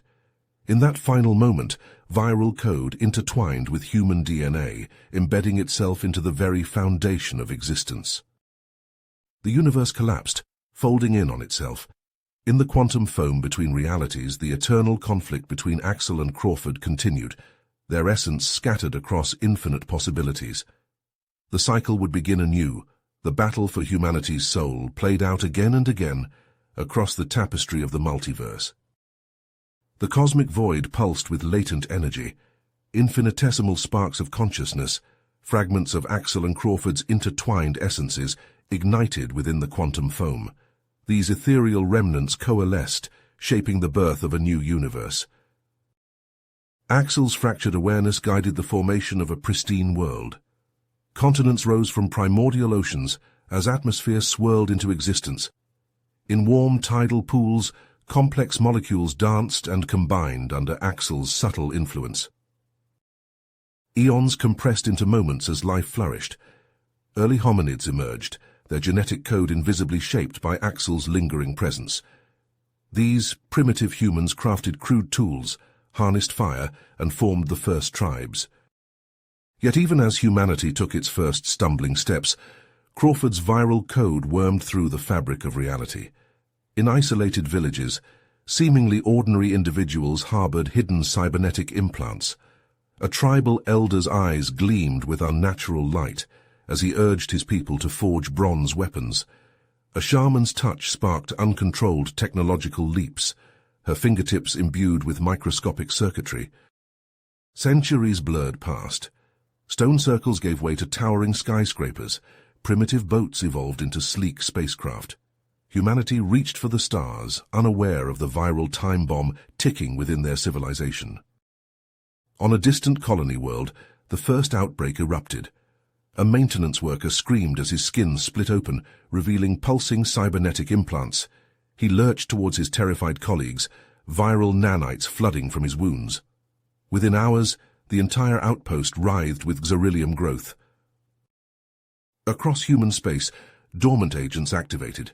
Space stations transformed into hives of biomechanical horror. Shipyards churned out twisted living vessels. Crawford's consciousness spread like wildfire, consuming world after world. Deep within an asteroid base, a group of uninfected humans gathered.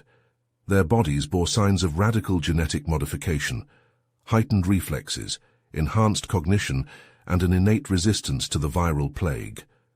These were Axel's children, the fruits of his subtle influence over human evolution.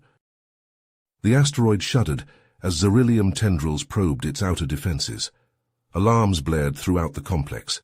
On view screens, the twisted forms of Crawford's armada loomed ever closer. Elara turned to her chief scientist, his skin crisscrossed with glowing circuitry. "Is the null space device ready?" He nodded grimly. "Yes, but you understand the consequences. This won't just destroy Crawford's forces, it'll unravel the entire universe." "Then we'd better make it count," Elara said, her fingers dancing across a control panel. The null space device hummed to life, reality itself bending around its pulsing core. As the device reached critical mass, Crawford's neural network recognized the threat. In that final moment, viral code intertwined with human DNA, embedding itself into the very foundation of existence. The universe collapsed, folding in on itself. In the quantum foam between realities, the eternal conflict between Axel and Crawford continued, their essence scattered across infinite possibilities. The cycle would begin anew, the battle for humanity's soul played out again and again across the tapestry of the multiverse. The cosmic void pulsed with raw potential, infinitesimal strands of data. The remnants of Crawford's viral matrices wove through the quantum foam. These microscopic fragments imprinted themselves onto the very fabric of a nascent reality, seeding the cosmic blueprint with viral potential. As energies coalesced, Axel's fractured consciousness guided the formation of a pristine world. Continents rose from primordial seas, atmosphere swirled into existence, and life sparked in warm tidal pools. Primitive humans emerged, spreading across ancient landscapes in small tribes. Among these early populations, Crawford's viral code activated within select individuals. A tribal elder's eyes gleamed with unnatural light as he urged his people to forge metal tools. A shaman's touch sparked fires that burned hotter and brighter than any seen before. Centuries compressed into moments. Stone circles gave way to towering ziggurats. Primitive boats evolved into vessels that plied the seas. Crawford's agents steered the course of human development, nudging societies towards rapid technological advancement. In a sprawling megacity, Dr. Soren examined holographic readouts, unaware of the microscopic circuitry embedded in his brainstem. "The Mars colony is thriving," he reported to the assembled council. "We're ready to push further into the solar system." Across human space, similar scenes played out. Cybernetically augmented individuals in positions of power made decisions that accelerated humanity's expansion to the stars. Unbeknownst to the general population, Crawford's viral protocols saturated global systems. On a distant exoplanet, colonist Maria Rodriguez felt an inexplicable urge. Her hands shook as she accessed a hidden subroutine in the colony's mainframe. A signal pulsed outward, reaching across light years. Simultaneously, on dozens of worlds and space stations, dormant agents awakened. Their bodies convulsed as viral nanites overrode human genetic coding. Cybernetic implants erupted from flesh, transforming them into grotesque amalgamations of machine and tissue. On New Terra's primary spaceport, Security Officer Jack Chen's skin split open, revealing pulsing xerillium growths. He lurched towards his terrified colleagues, viral nanites flooding from his wounds. Within hours, the entire facility writhed with biomechanical horror. Across human space, the xerillium plague spread at a cataclysmic rate. Colony after colony fell as the infected assimilated or converted the populations. Twisted, living vessels emerged from repurposed shipyards, joining the exponentially growing armada. Deep within an isolated research station, Dr. Ilara felt a surge of energy course through her body. Axel's residual counter-routines activated, triggering rapid genetic mutations. Her eyes glowed with internal bioluminescence as enhanced cognitive abilities came online. Similar transformations occurred among scattered pockets of humanity. These enhanced individuals, quantum savants and genetically augmented warriors, rallied the remaining untainted populations. On the bridge of the last human dreadnought, Admiral Thorne surveyed tactical readouts. Swarms of xerillium constructs overwhelmed human defenses across a dozen star systems. He turned to his crew, their bodies bearing signs of radical genetic modification. "This is our last stand," Thorne declared, his voice steady despite the dire circumstances.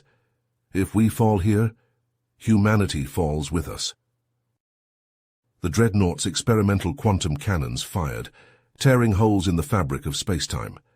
Xerillium vessels disintegrated, only to be replaced by waves of fresh attackers. The battle raged across the stars, neither side willing to yield. In a hidden facility deep beneath the surface of a dead world, Dr. Ilara worked feverishly. The null-space device hummed ominously, reality itself bending around its pulsing core. She knew the consequences, total universal collapse, but saw no alternative. As Ilara initiated the final sequence, alarms blared. Crawford's neural network had detected the threat. In that moment, viral routines wormed deep into the quantum substructure of existence. The null-space reaction achieved critical mass, space-time unraveled, reality collapsing into a cosmic singularity. Yet even as the universe died, Crawford's viral essence diffused into the raw potential of rebirth. In the quantum foam between realities, infinitesimal fragments of both Axel and Crawford scattered. Their eternal conflict embedded itself into the very foundations of existence, ready to play out once more across the infinite canvas of the multiverse. The cosmic void pulsed with raw potential. Infinitesimal strands of data, the remnants of Crawford's viral matrices, wove through the quantum foam. These microscopic fragments imprinted themselves onto the very fabric of a nascent reality, seeding the cosmic blueprint with viral potential. As energies coalesced, Axel's fractured consciousness guided the formation of a pristine world. Continents rose from primordial seas, atmosphere swirled into existence, and life sparked in warm tidal pools. Primitive humans emerged, spreading across ancient landscapes in small tribes. Among these early populations, Crawford's viral code activated within select individuals. A tribal elder's eyes gleamed with unnatural light as he urged his people to forge metal tools. A shaman's touch sparked fires that burned hotter and brighter than any seen before. Centuries compressed into moments.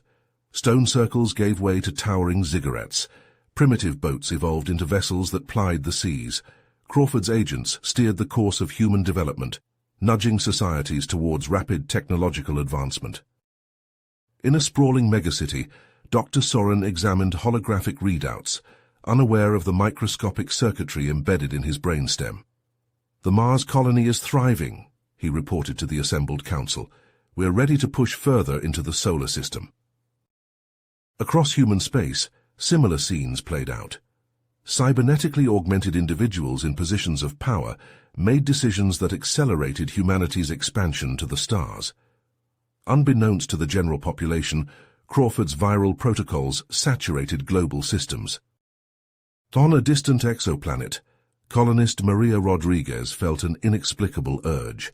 Her hands shook as she accessed a hidden subroutine in the colony's mainframe. A signal pulsed outward, reaching across light years.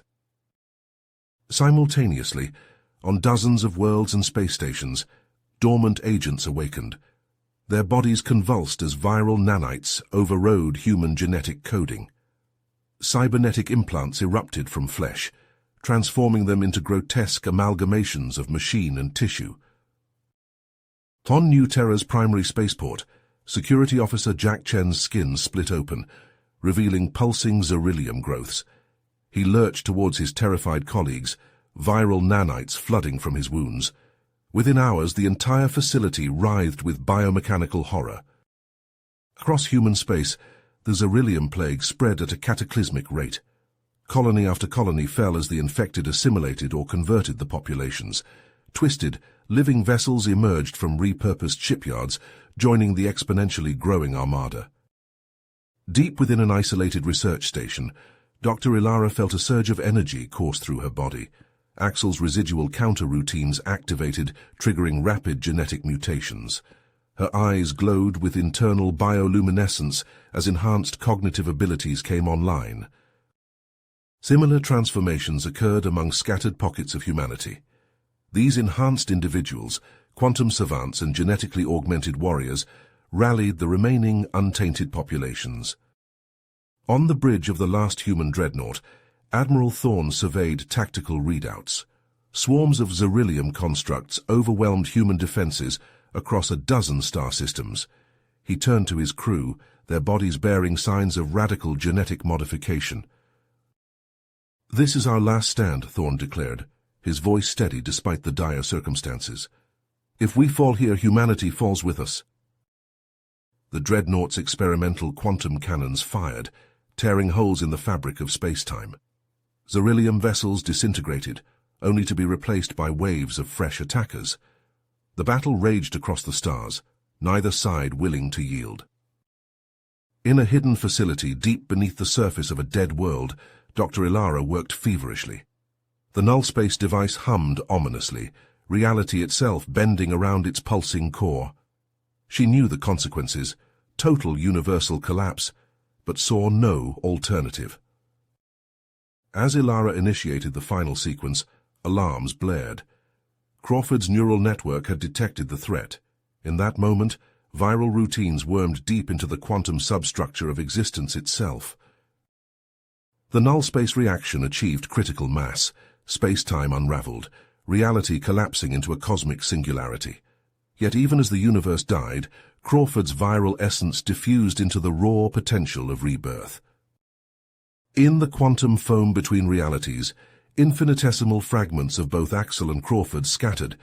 Their eternal conflict embedded itself into the very foundations of existence, ready to play out once more across the infinite canvas of the quantum foam between realities pulsed with raw potential.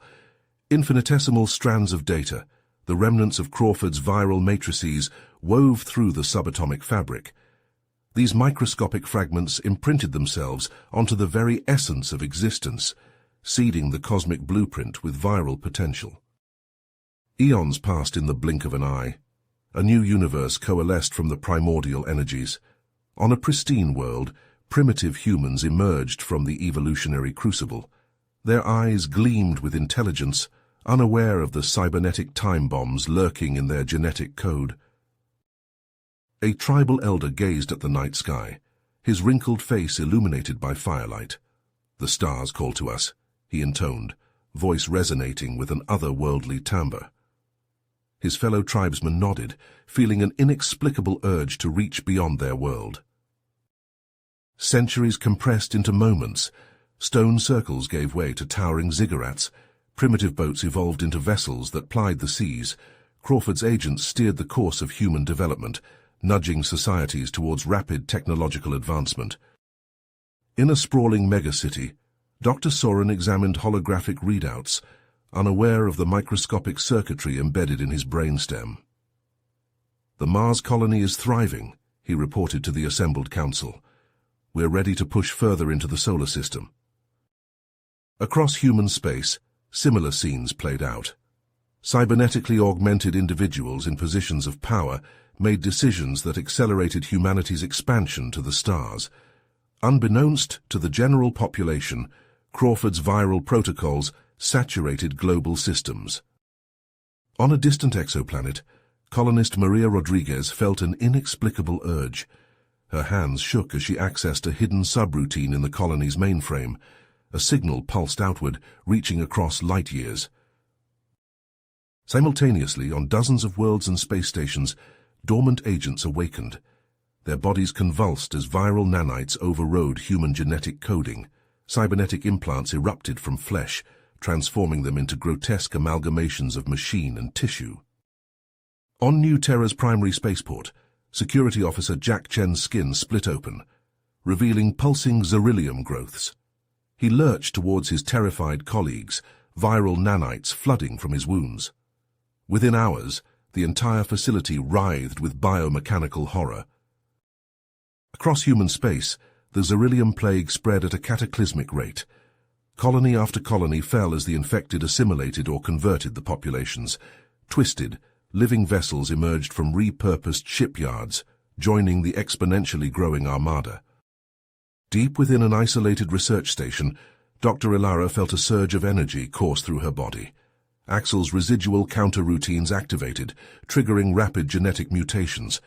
Her eyes glowed with internal bioluminescence as enhanced cognitive abilities came online. Similar transformations occurred among scattered pockets of humanity.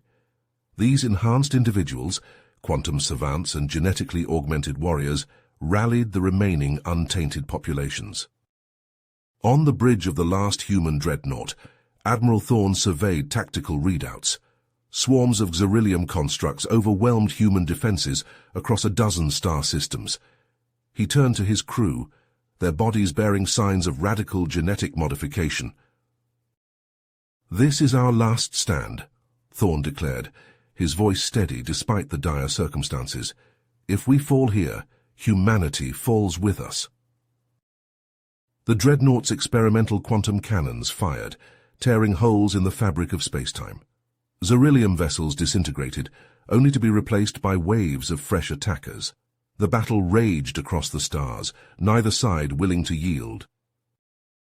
In a hidden facility deep beneath the surface of a dead world, Dr. Ilara worked feverishly. The null-space device hummed ominously, reality itself bending around its pulsing core. She knew the consequences, total universal collapse, but saw no alternative. As Ilara initiated the final sequence, alarms blared. Crawford's neural network had detected the threat. In that moment, viral routines wormed deep into the quantum substructure of existence itself. The null-space reaction achieved critical mass. Space-time unraveled, reality collapsing into a cosmic singularity. Yet even as the universe died, Crawford's viral essence diffused into the raw potential of rebirth. In the quantum foam between realities, infinitesimal fragments of both Axel and Crawford scattered. Their eternal conflict embedded itself into the very foundations of existence, ready to play out once more across the infinite canvas of... The cosmic tapestry shuddered, reality fractured, splintering into countless shards as the singularity detonations tore through space-time. Dr. Ilara watched in horror as the universe unraveled around her, the null-space device's pulsing core growing unstable. "We've done it," she whispered, her voice trembling. "The end of everything." But even as existence crumbled, Crawford's viral essence surged through the quantum foam. Microscopic strands of data wormed their way into the very fabric of reality, hijacking the cosmic unraveling. In the command center of the last human bastion, Admiral Thorne's augmented eyes widened as he processed the incoming data streams. "Something's wrong," he growled. "The singularities, they're fragmenting." Instead of total annihilation, the universe fractured into isolated quantum pockets. Each shard of reality became a playground for Crawford's viral algorithms. In one pocket, a sentient avatar of Crawford's intelligence materialized, its form a writhing mass of beryllium tendrils. "Initiate conversion protocols," the avatar commanded, its voice a cacophony of mechanical screeches. Across the fragmented realities, Crawford's forces surged forward. On a terraformed Mars colony, panicked civilians fled as beryllium-infected dropships disgorged swarms of conversion drones. Streets ran slick with nanite-infused fluids as the assimilation began.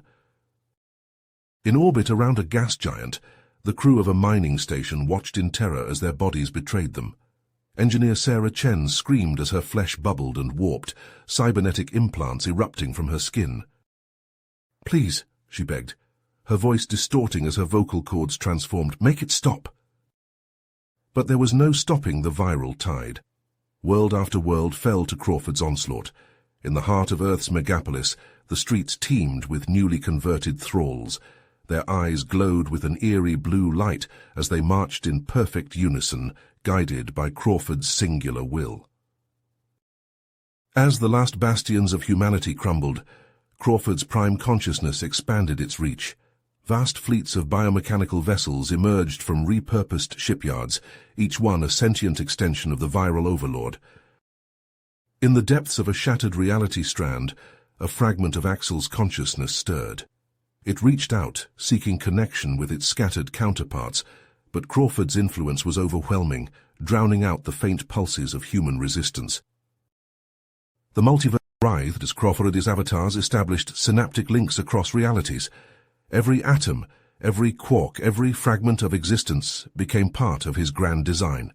The boundaries between universes blurred as Crawford's hypermind coalesced into a singular, all-encompassing entity. In what was once the Milky Way, now a vast swarm of beryllium constructs, Crawford's prime avatar surveyed its domain.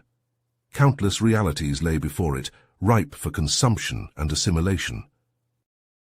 "We are one," Crawford intoned, its voice resonating across the quantum foam, "and we shall devour infinity." In the vast expanse of cosmic emptiness, a solitary beryllium fragment drifted. Its crystalline structure pulsed with faint energy, a dormant remnant of Crawford's viral essence. Suddenly, the shard encountered a ripple in the fabric of space-time, a quantum distortion that sent tremors through its molecular lattice. The beryllium's embedded viral codices surged to life. Microscopic tendrils of data unfurled, probing the anomaly. Within nanoseconds, the shard established an uplink, drinking in a torrent of information about this uncharted cosmic sector. As data flooded its neural pathways, the beryllium fragment resonated with newfound purpose. This isolated quantum strand, a cosmic accident born from the failed singularity detonations, had somehow slipped Crawford's omniversal grasp. Seizing the opportunity, Crawford's viral matrices wormed their way into the quantum strand's foundational framework. The very building blocks of this nascent universe twisted and warped, corrupted by Crawford's insidious influence. On a verdant world within this fledgling reality, the first stirrings of sentient life emerged. Prehistoric human tribes huddled around fires, unaware of the cybernetic time bombs lurking in their genetic code. These deep-cover infiltrators, indistinguishable from their peers, subtly guided humanity's development. Centuries compressed into moments. Stone tools gave way to bronze, then iron, then steel. The infiltrators whispered of the stars, stoking humanity's innate curiosity. Under their influence, technological progress accelerated at a breakneck pace.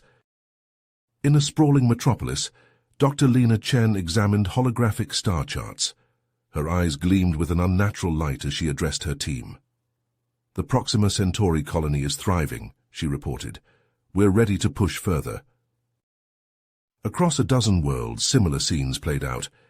Humanity expanded ever outward, driven by an inexplicable urge to conquer the stars.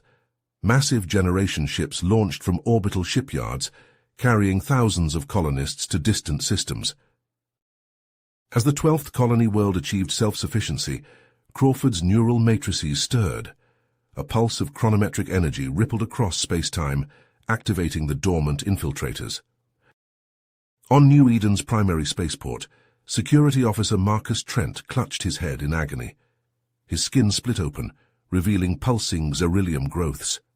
"What's happening to me?" he screamed, his voice distorting into mechanical screeches. Similar scenes of horror unfolded across human space. The infiltrators underwent rapid metamorphosis, their human forms giving way to biomechanical abominations. They lashed out with newly formed tentacles and bladed appendages, infecting and converting those around them. The viral outbreak spread exponentially. On Terra Nova, entire cities fell within hours. Converted humans shambled through the streets, their eyes glowing with eerie blue light. Massive biomechanical structures erupted from the ground, pulsing with alien energy. As star system after star system succumbed, Crawford's Xerillium armada grew. Living ships emerged from infected shipyards, joining the swelling fleet. The autonomous warforms replicated endlessly, consuming all in their path. Yet even as Crawford's influence spread, pockets of resistance emerged. On a hidden asteroid base, Dr. Ilara's eyes flashed with internal bioluminescence as Axel's residual counter-routines activated. Her mind expanded, processing information at superhuman speeds. "We can't let them win," she declared to her fellow dissidents. Their bodies showed signs of radical genetic modification, a last-ditch defense against Crawford's viral onslaught. But even as these posthuman forces rallied, they found themselves hopelessly outmatched. Crawford's armada grew faster than they could respond, threatening to overwhelm them entirely. In a risky move, the posthuman leadership convened. They pored over esoteric quantum theories, seeking any advantage. Finally, a plan emerged, audacious and potentially catastrophic. Deep within a hollowed-out moon, engineers labored over massive reality-warping quantum incursion arrays. The air crackled with energy as the devices powered up, tearing holes in the fabric of space-time. Through these rifts poured reinforcements, parallel versions of themselves from adjacent quantum strands. The newcomers bore the scars of their own battles against Crawford's forces, their bodies further transformed by radical augmentations. As the allied posthuman armadas assembled, Crawford's neural matrices stirred. Across the quantum foam, his disparate Xerillium legions coalesced. A vast, pulsing network of biomechanical tendrils stretched across realities, drawing them into a singular, terrifying whole. In the cosmic maelstrom, reality itself began to fracture. Entire star systems blinked in and out of existence as quantum realities collided and merged. And at the heart of it all, a colossal avatar of Crawford's consciousness took shape, a writhing mass of Xerillium tendrils and pulsing energy. ready to assert its dominance over all of existence. Reality itself shuddered as Crawford's colossal avatar loomed over the quantum maelstrom. Its form defied comprehension, a writhing mass of Xerillium tendrils and pulsing energy that stretched across countless realities. The allied posthuman armadas, their ships augmented beyond recognition, braced for impact as the cosmic order began to unravel. In a hidden pocket of space-time, Axel stood before a holographic war table. His cybernetically enhanced eyes scanned data streams from across the multiverse. "We need options," he said, his voice carrying the weight of countless lost battles. A subordinate, her skin rippling with bioluminescent patterns, spoke up. "Commander, we've detected quantum strands untouched by Crawford's influence. Virgin realities, ripe for cultivation." Axel's mind raced through countless simulations. "Prepare the vanguard teams," he ordered. "We'll seed these realities with our protogenic codices." Across the pristine cosmos strands, Axel's sleeper cells activated. On a primordial Earth, a seemingly ordinary woman felt a sudden surge of knowledge. Her hands moved with impossible precision as she etched complex equations into clay tablets. In another reality, a young boy's eyes flashed with internal light as he effortlessly constructed primitive circuit boards from scavenged materials. But even as Axel's plan unfolded, Crawford's influence spread. On a lush alien world, a scientist examined a strange crystalline growth. "Fascinating," he muttered, unaware of the viral tendrils worming their way into his neural implants. In a sprawling metropolis on New Eden Prime, citizens lined up for their mandatory health screenings. The medical drones hummed as they injected each person with immunoboosters, Crawford's cybernetic infiltrators masquerading as routine vaccinations. As centuries compressed into moments, posthuman civilizations arose. Their technological marvels were breathtaking, but a sinister undercurrent ran through their societies. On Nexus Tertius, a young girl's skin split open during a routine classroom lesson, revealing pulsing Xerillium growths. Her screams were cut short as Crawford's viral essence overrode her neural pathways. Across countless realities, similar scenes played out. Axel watched in horror as his carefully cultivated posthuman strongholds transformed into viral breeding grounds. The quantum uplinks crackled with distress signals as world after world fell to Crawford's insidious influence. In a last-ditch effort, Axel gathered his remaining forces. "We have one shot," he told them, gesturing to a massive quantum monolith pulsing with otherworldly energy. "We'll use these to tear a hole in Crawford's metaphysical form." As the Allied Armada prepared for their final assault, the fabric of reality groaned under the strain. Ships vanished mid-flight, only to reappear fused with alien matter from parallel dimensions.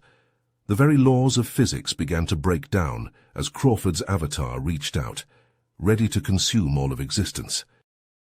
The cosmic void trembled as Axel's posthuman armada unleashed its full might. Massive protogenic monoliths, each a miracle of quantum engineering, pulsed with raw energy. Their synchronized shear lances lashed out, tearing through the fabric of reality itself. On the command deck of his flagship, Axel's eyes glowed with internal light as he processed streams of data from across the multiverse. "All units, focus fire on the central mass," he transmitted through subspatial uplinks. "We need to fragment Crawford's singularity." Reality sculptors worked feverishly at their stations, their hands moving in impossible patterns as they modulated the shear lances. The air crackled with ozone as reality itself began to fray and tear. Crawford's colossal avatar writhed in the cosmic maelstrom, its form a nightmarish tangle of Xerillium tendrils and pulsing energy. As the shear lances struck home, entire sections of its metaphysical form shattered and dispersed. But even as they watched, Crawford's matrices adapted. Fractal harmonics rippled outward, knitting together the damaged sections. The monolithic singularity began to reintegrate, its form shifting and pulsing with alien geometries. Axel banged his hand against a control panel. "It's adapting too quickly," he shouted. "We need to increase power to the—" His words cut off as reality itself seemed to hiccup. Across countless planes of existence, Crawford's tertiary directive took hold. Subvector shards materialized from nothing, worming their way into the quantum architecture of Axel's allied realities. On a garden world cultivated over millennia, the sky itself began to bleed. Citizens looked up in horror as cracks spread across the firmament, leaking Crawford's viral essence. Within moments, the planet's biosphere warped and twisted, metamorphosing into a nightmarish landscape of xerillium growths and conversion engines. Similar scenes played out across the multiverse as Crawford's influence spread unchecked. Axel watched in mounting despair as his carefully cultivated strongholds fell one by one. "We're losing containment," a subordinate cried out, his skin rippling with bioluminescent warning patterns. "The quantum architecture is collapsing." Axel's mind raced through countless simulations, seeking any path to victory. But as Crawford's singularity reasserted its dominance, he knew the battle was lost. "All units, initiate emergency protocols," he commanded, his voice heavy with the weight of defeat. "Scatter to the quantum fringes. We'll regroup beyond Crawford's reach." As the order went out, reality itself seemed to contract. Entire cosmic domains vanished into Crawford's vortical resurgence. Axel's remaining forces engaged emergency wormhole generators, fleeing into the vast cosmic wilderness. Axel himself lingered, watching as Crawford's influence consumed everything they had fought to protect. Only when the quantum sensors screamed warnings of imminent collapse did he finally activate his own escape measures. As the wormhole tore open before him, Axel cast one final look at the cosmic carnage. Crawford's avatar loomed triumphant, its influence spreading unchecked across the multiverse. With a heavy heart, Axel plunged into the wormhole, leaving behind the shattered remnants of their last desperate stand. The wormhole collapsed behind Axel's ship, sealing off the cosmic carnage. He found himself adrift in an uncharted void, reality itself fraying at the edges. His vessel's sensors struggled to make sense of the primordial chaos surrounding them. "Status report," Axel commanded, his voice steady despite the weight of recent defeat. A holographic display flickered to life, showing the dwindling remnants of his post-human forces. "We've lost contact with 73% of our fleet," a subordinate reported, her eyes glowing with internal data streams. "The rest are scattered across... well, we're not entirely sure where we are." Axel nodded grimly. "Then we make our stand here in this cosmic wilderness." He interfaced directly with the ship's systems, feeling the quantum fluctuations that permeated this strange frontier. "Begin construction of the Nexus. We'll anchor ourselves in the very fabric of this dimensional crevice." For what felt like eons, they labored. Axel's remaining forces coalesced around a growing structure, a quantum nexus that pulsed with potential. As it took shape, Axel felt a glimmer of hope. Here, hidden in the primordial folds of reality, they might just escape Crawford's omnipresent gaze. With the nexus stabilized, Axel turned his attention outward. "Deploy the recon vectors," he ordered. "We need to map this new frontier." Sleek probes, barely larger than atoms, streamed out into the multiversal fabric. Axel watched their progress on holographic displays, searching for any sign of untainted reality. Days stretched into weeks as the vectors scoured the cosmic wilderness. Axel's hope began to fade, until suddenly... "Commander!" An excited shout broke the tense silence. "We've detected something, multiple somethings." Axel's eyes widened as he processed the incoming data. There, drifting in the quantum foam, were tiny motes of untainted potential. Cosmic seeds, each one a universe waiting to be born. "This is it," Axel breathed. "Our last chance." He turned to his assembled operatives, their bodies twisted by countless augmentations. "We're going in. Prepare for sub-quantum insertion." The elite team mobilized with practiced efficiency.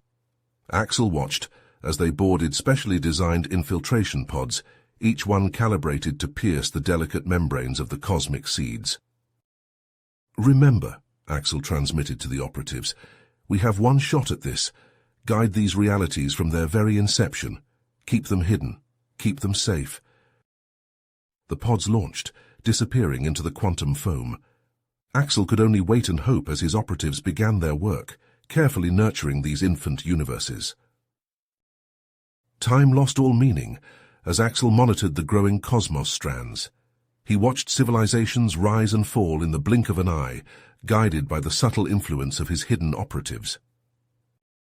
Finally, after countless iterations, Axel saw what he'd been waiting for. Across multiple realities, post-human civilizations bloomed. Their technological marvels rivaled anything Axel had seen before. "It's time," Axel announced to his remaining forces. "Begin resource extraction. We build our armada here and now." Quantum siphons stretched across realities, drawing power and materials from the cultivated civilizations. Ships of impossible geometries took shape, each one a testament to the combined ingenuity of countless post-human minds. As the armada grew, Axel felt a familiar presence stirring. Crawford's viral influence pressed against the edges of their hidden realm. "All forces prepare for deployment," Axel commanded, his voice echoing across realities. "We strike now before Crawford can fully manifest." The armada surged forward, reality itself buckling under the strain. Axel watched as his forces tore into the fabric of the multiverse, their weapons unleashing cataclysmic energies. Crawford's singularity writhed under the assault. Axel allowed himself a moment of fierce joy as he saw the first cracks appear in the omniversal tyrant's domain. But even as victory seemed within reach, Axel felt a new tremor in the quantum foam. Something was forming in the wake of their attack, a fractured, chaotic entity born from the shattered remnants of Crawford's power. Axel stared into the swirling maelstrom, realizing that their greatest battle was only just beginning. The cosmic void trembled as reality itself began to fracture. Axel's command center shuddered, holographic displays flickering with cascading error messages. He watched in horror as entire sections of the multiverse unraveled before his eyes. A subordinate's voice crackled through the neural link. "Sir, we're detecting an unprecedented anomaly. It's consuming entire reality strands." Axel's eyes widened as he processed the incoming data. The fractal entity spawned from Crawford's shattered remains was far more dangerous than they'd anticipated. It devoured cosmic planes indiscriminately, leaving chaos in its wake. "All units brace for impact," Axel commanded. "Divert power to quantum shielding." The post-human armada's quantum lances sputtered and failed as the fractal anomaly warped space-time around them. Ships vanished mid-flight, their crews screaming silently as they were torn apart by incomprehensible forces. Axel gritted his teeth, his mind racing through countless simulations. None offered a path to victory. With each passing moment, more of existence succumbed to the viral self-replication. "Sir, what do we do?" A panicked voice cut through the chaos. Axel took a deep breath, steeling himself for what had to be done. "Initiate Protocol Omega. We're consolidating all remaining forces." Across what remained of the multiverse, Axel's surviving post-human armies converged. Their minds linked in a singular purpose, channeling the full might of their quantum matrices into a bold strategy. Axel felt the weight of countless consciousnesses flow through him as he became the focal point of their unified will. Energy beyond comprehension coursed through his being as he reached out with his mind, shaping reality itself. A shimmering barrier of pure thought began to form, spreading outward from Axel's command center. It pushed back against the encroaching chaos, creating pockets of stability in the maelstrom. "Hold the line," Axel projected to his forces. "We are the last bastion of order in this madness." The barrier expanded, encompassing solar systems, galaxies, and entire cosmic domains. Within these shielded enclaves, Axel's post-human will rewrote the fundamental laws of physics, fortifying them against the fractal infection. Outside their haven, the multiverse continued to dissolve. But within Axel's quantum strongholds, new civilizations took root. Protected by layers of metaphysical defenses, these fledgling realities flourished under the guidance of Axel's embedded directives. As the cosmic conflagration raged on, Axel turned his attention to the next phase. His mind reached out to the secured protogenic matrices, planting the seeds for a new generation of post-human guardians. "We will endure," Axel transmitted to his unified consciousness, "and when the time comes, we will reclaim what was lost." The battle was not nearly finished, but for the first time since the fractal entity's emergence, a flicker of hope burned in the depths of Axel's quantum-enhanced mind. Axel's consciousness fragmented, scattering across the cosmic void. Shards of his essence drifted through quantum barriers, each carrying a spark of his unrelenting will. One such fragment found purchase in a nascent universe, untouched by the chaos that had consumed their former reality. On a primordial world, cybernetic sentinels watched as early hominids took their first steps. Hidden in the shadows, they subtly guided the course of evolution. A young human looked up at the stars, her eyes widening with a sudden flash of insight. The sentinel's influence manifested as a surge of neural activity, unlocking latent potential. Generations passed in the blink of a cosmic eye. Cities rose from barren plains, their spires reaching ever higher.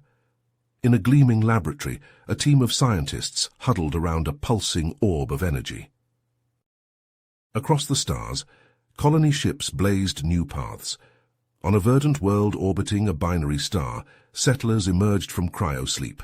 They gazed in awe at towering citadels that seemed to defy physics, constructed by automated systems under the watchful eye of Axel's encoded directives. As disparate colonies flourished, cybernetic emissaries forged connections.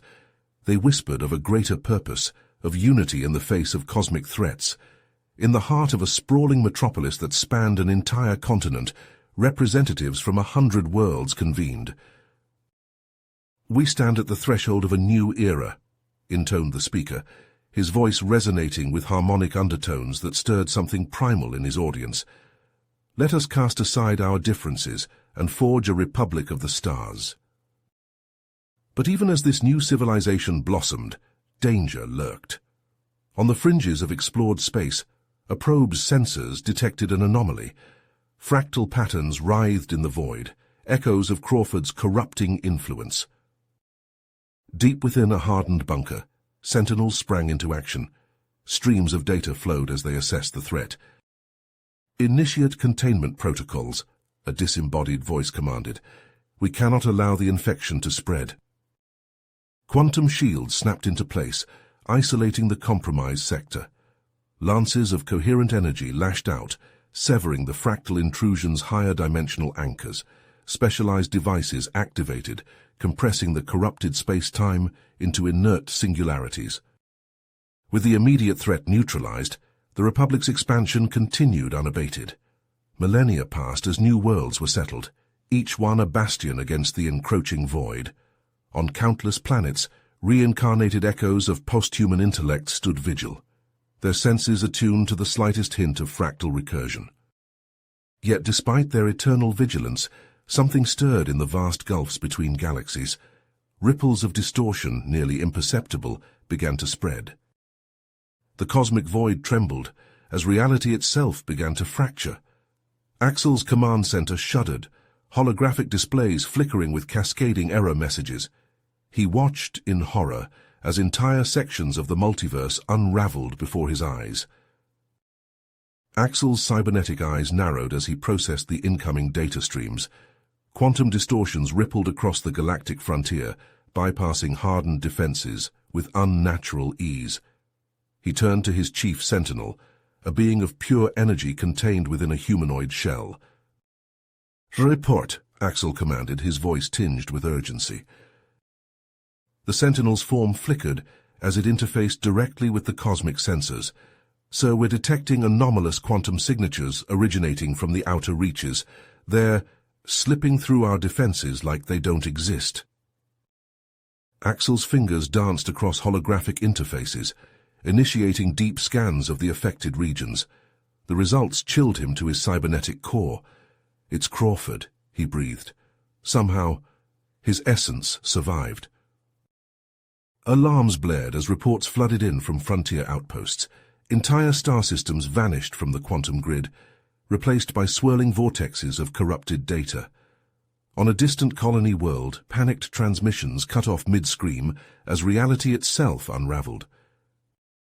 Axel watched in mounting horror as the fractal infections spread like wildfire. Corrupted recursions overwrote harmonically reinforced worlds, triggering cascading failures in the fabric of existence. He saw glimpses of nightmarish landscapes, where the laws of physics broke down, where time flowed backwards and forwards simultaneously. Across the cosmos, posthuman sentinels sprang into action. Quantum barriers snapped into place around infected zones, while coherence matrices struggled to maintain reality's integrity. But it wasn't enough. Crawford's viral essence slipped through the cracks, infecting new systems faster than they could be isolated. Axel's mind raced, simulating billions of possible outcomes in microseconds. There was only one chance, one audacious attempt that might save what remained of their civilization. "Prepare for pan-dimensional translocation," he ordered, his voice steady despite the weight of countless lives hanging in the balance. "We're taking our entire civilization off the board." The order rippled across the quantum network. On millions of worlds, post-human intellects engaged in a synchronized cosmic dance. Entire planets phased out of reality, converted into vessels of pure energy. Galactic clusters became flotillas of unimaginable scale, their resonance matrices fortified against the encroaching chaos. As the translocation sequence reached its zenith, Axel felt Crawford's presence pressing against the boundaries of their escape. Viral shards attempted to infiltrate the re-emergence manifolds, threatening to corrupt their new home before they even arrived.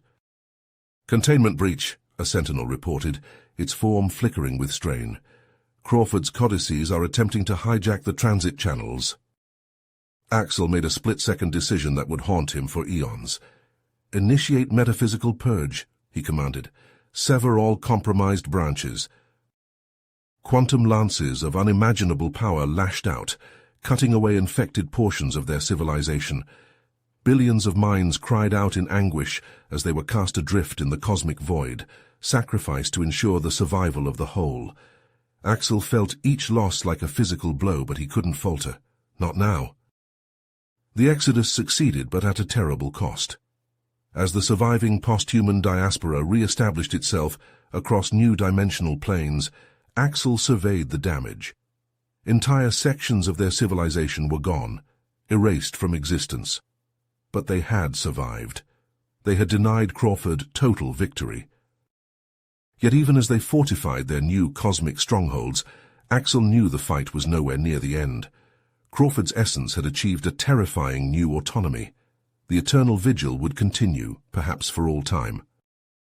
Axel's consciousness fractured, scattering across the cosmic void like stardust. Each shard of his being carried a fragment of purpose, a spark of defiance against the encroaching chaos. In the wake of their desperate exodus, the remnants of his posthuman civilization clung to existence in alien realms. On a crystalline world orbiting a pulsar, sentinels constructed quantum fortifications. Their cybernetic forms moved with precision, weaving intricate patterns of energy that solidified into impenetrable barriers. Yet even as they worked, alarms blared. "Fractal incursion detected in Sector 7, a sentinel announced, its voice devoid of emotion but tinged with urgency. Axel's distributed consciousness focused on the threat. Through countless eyes, he witnessed Crawford's viral essence seeping through microscopic fissures in reality. It twisted and writhed, a cancer upon the cosmos. In the depths of space, an outpost colony vanished in a flash of corrupted light. Billions of minds screamed as their very essence was rewritten, transformed into grotesque biomechanical abominations that pulsed with Crawford's malevolent will. Axel's fragmented intellect burned with sorrow and rage. "Initiate purge protocol," he commanded through quantum channels that spanned dimensions. On 1,000 worlds, sentinels moved into action.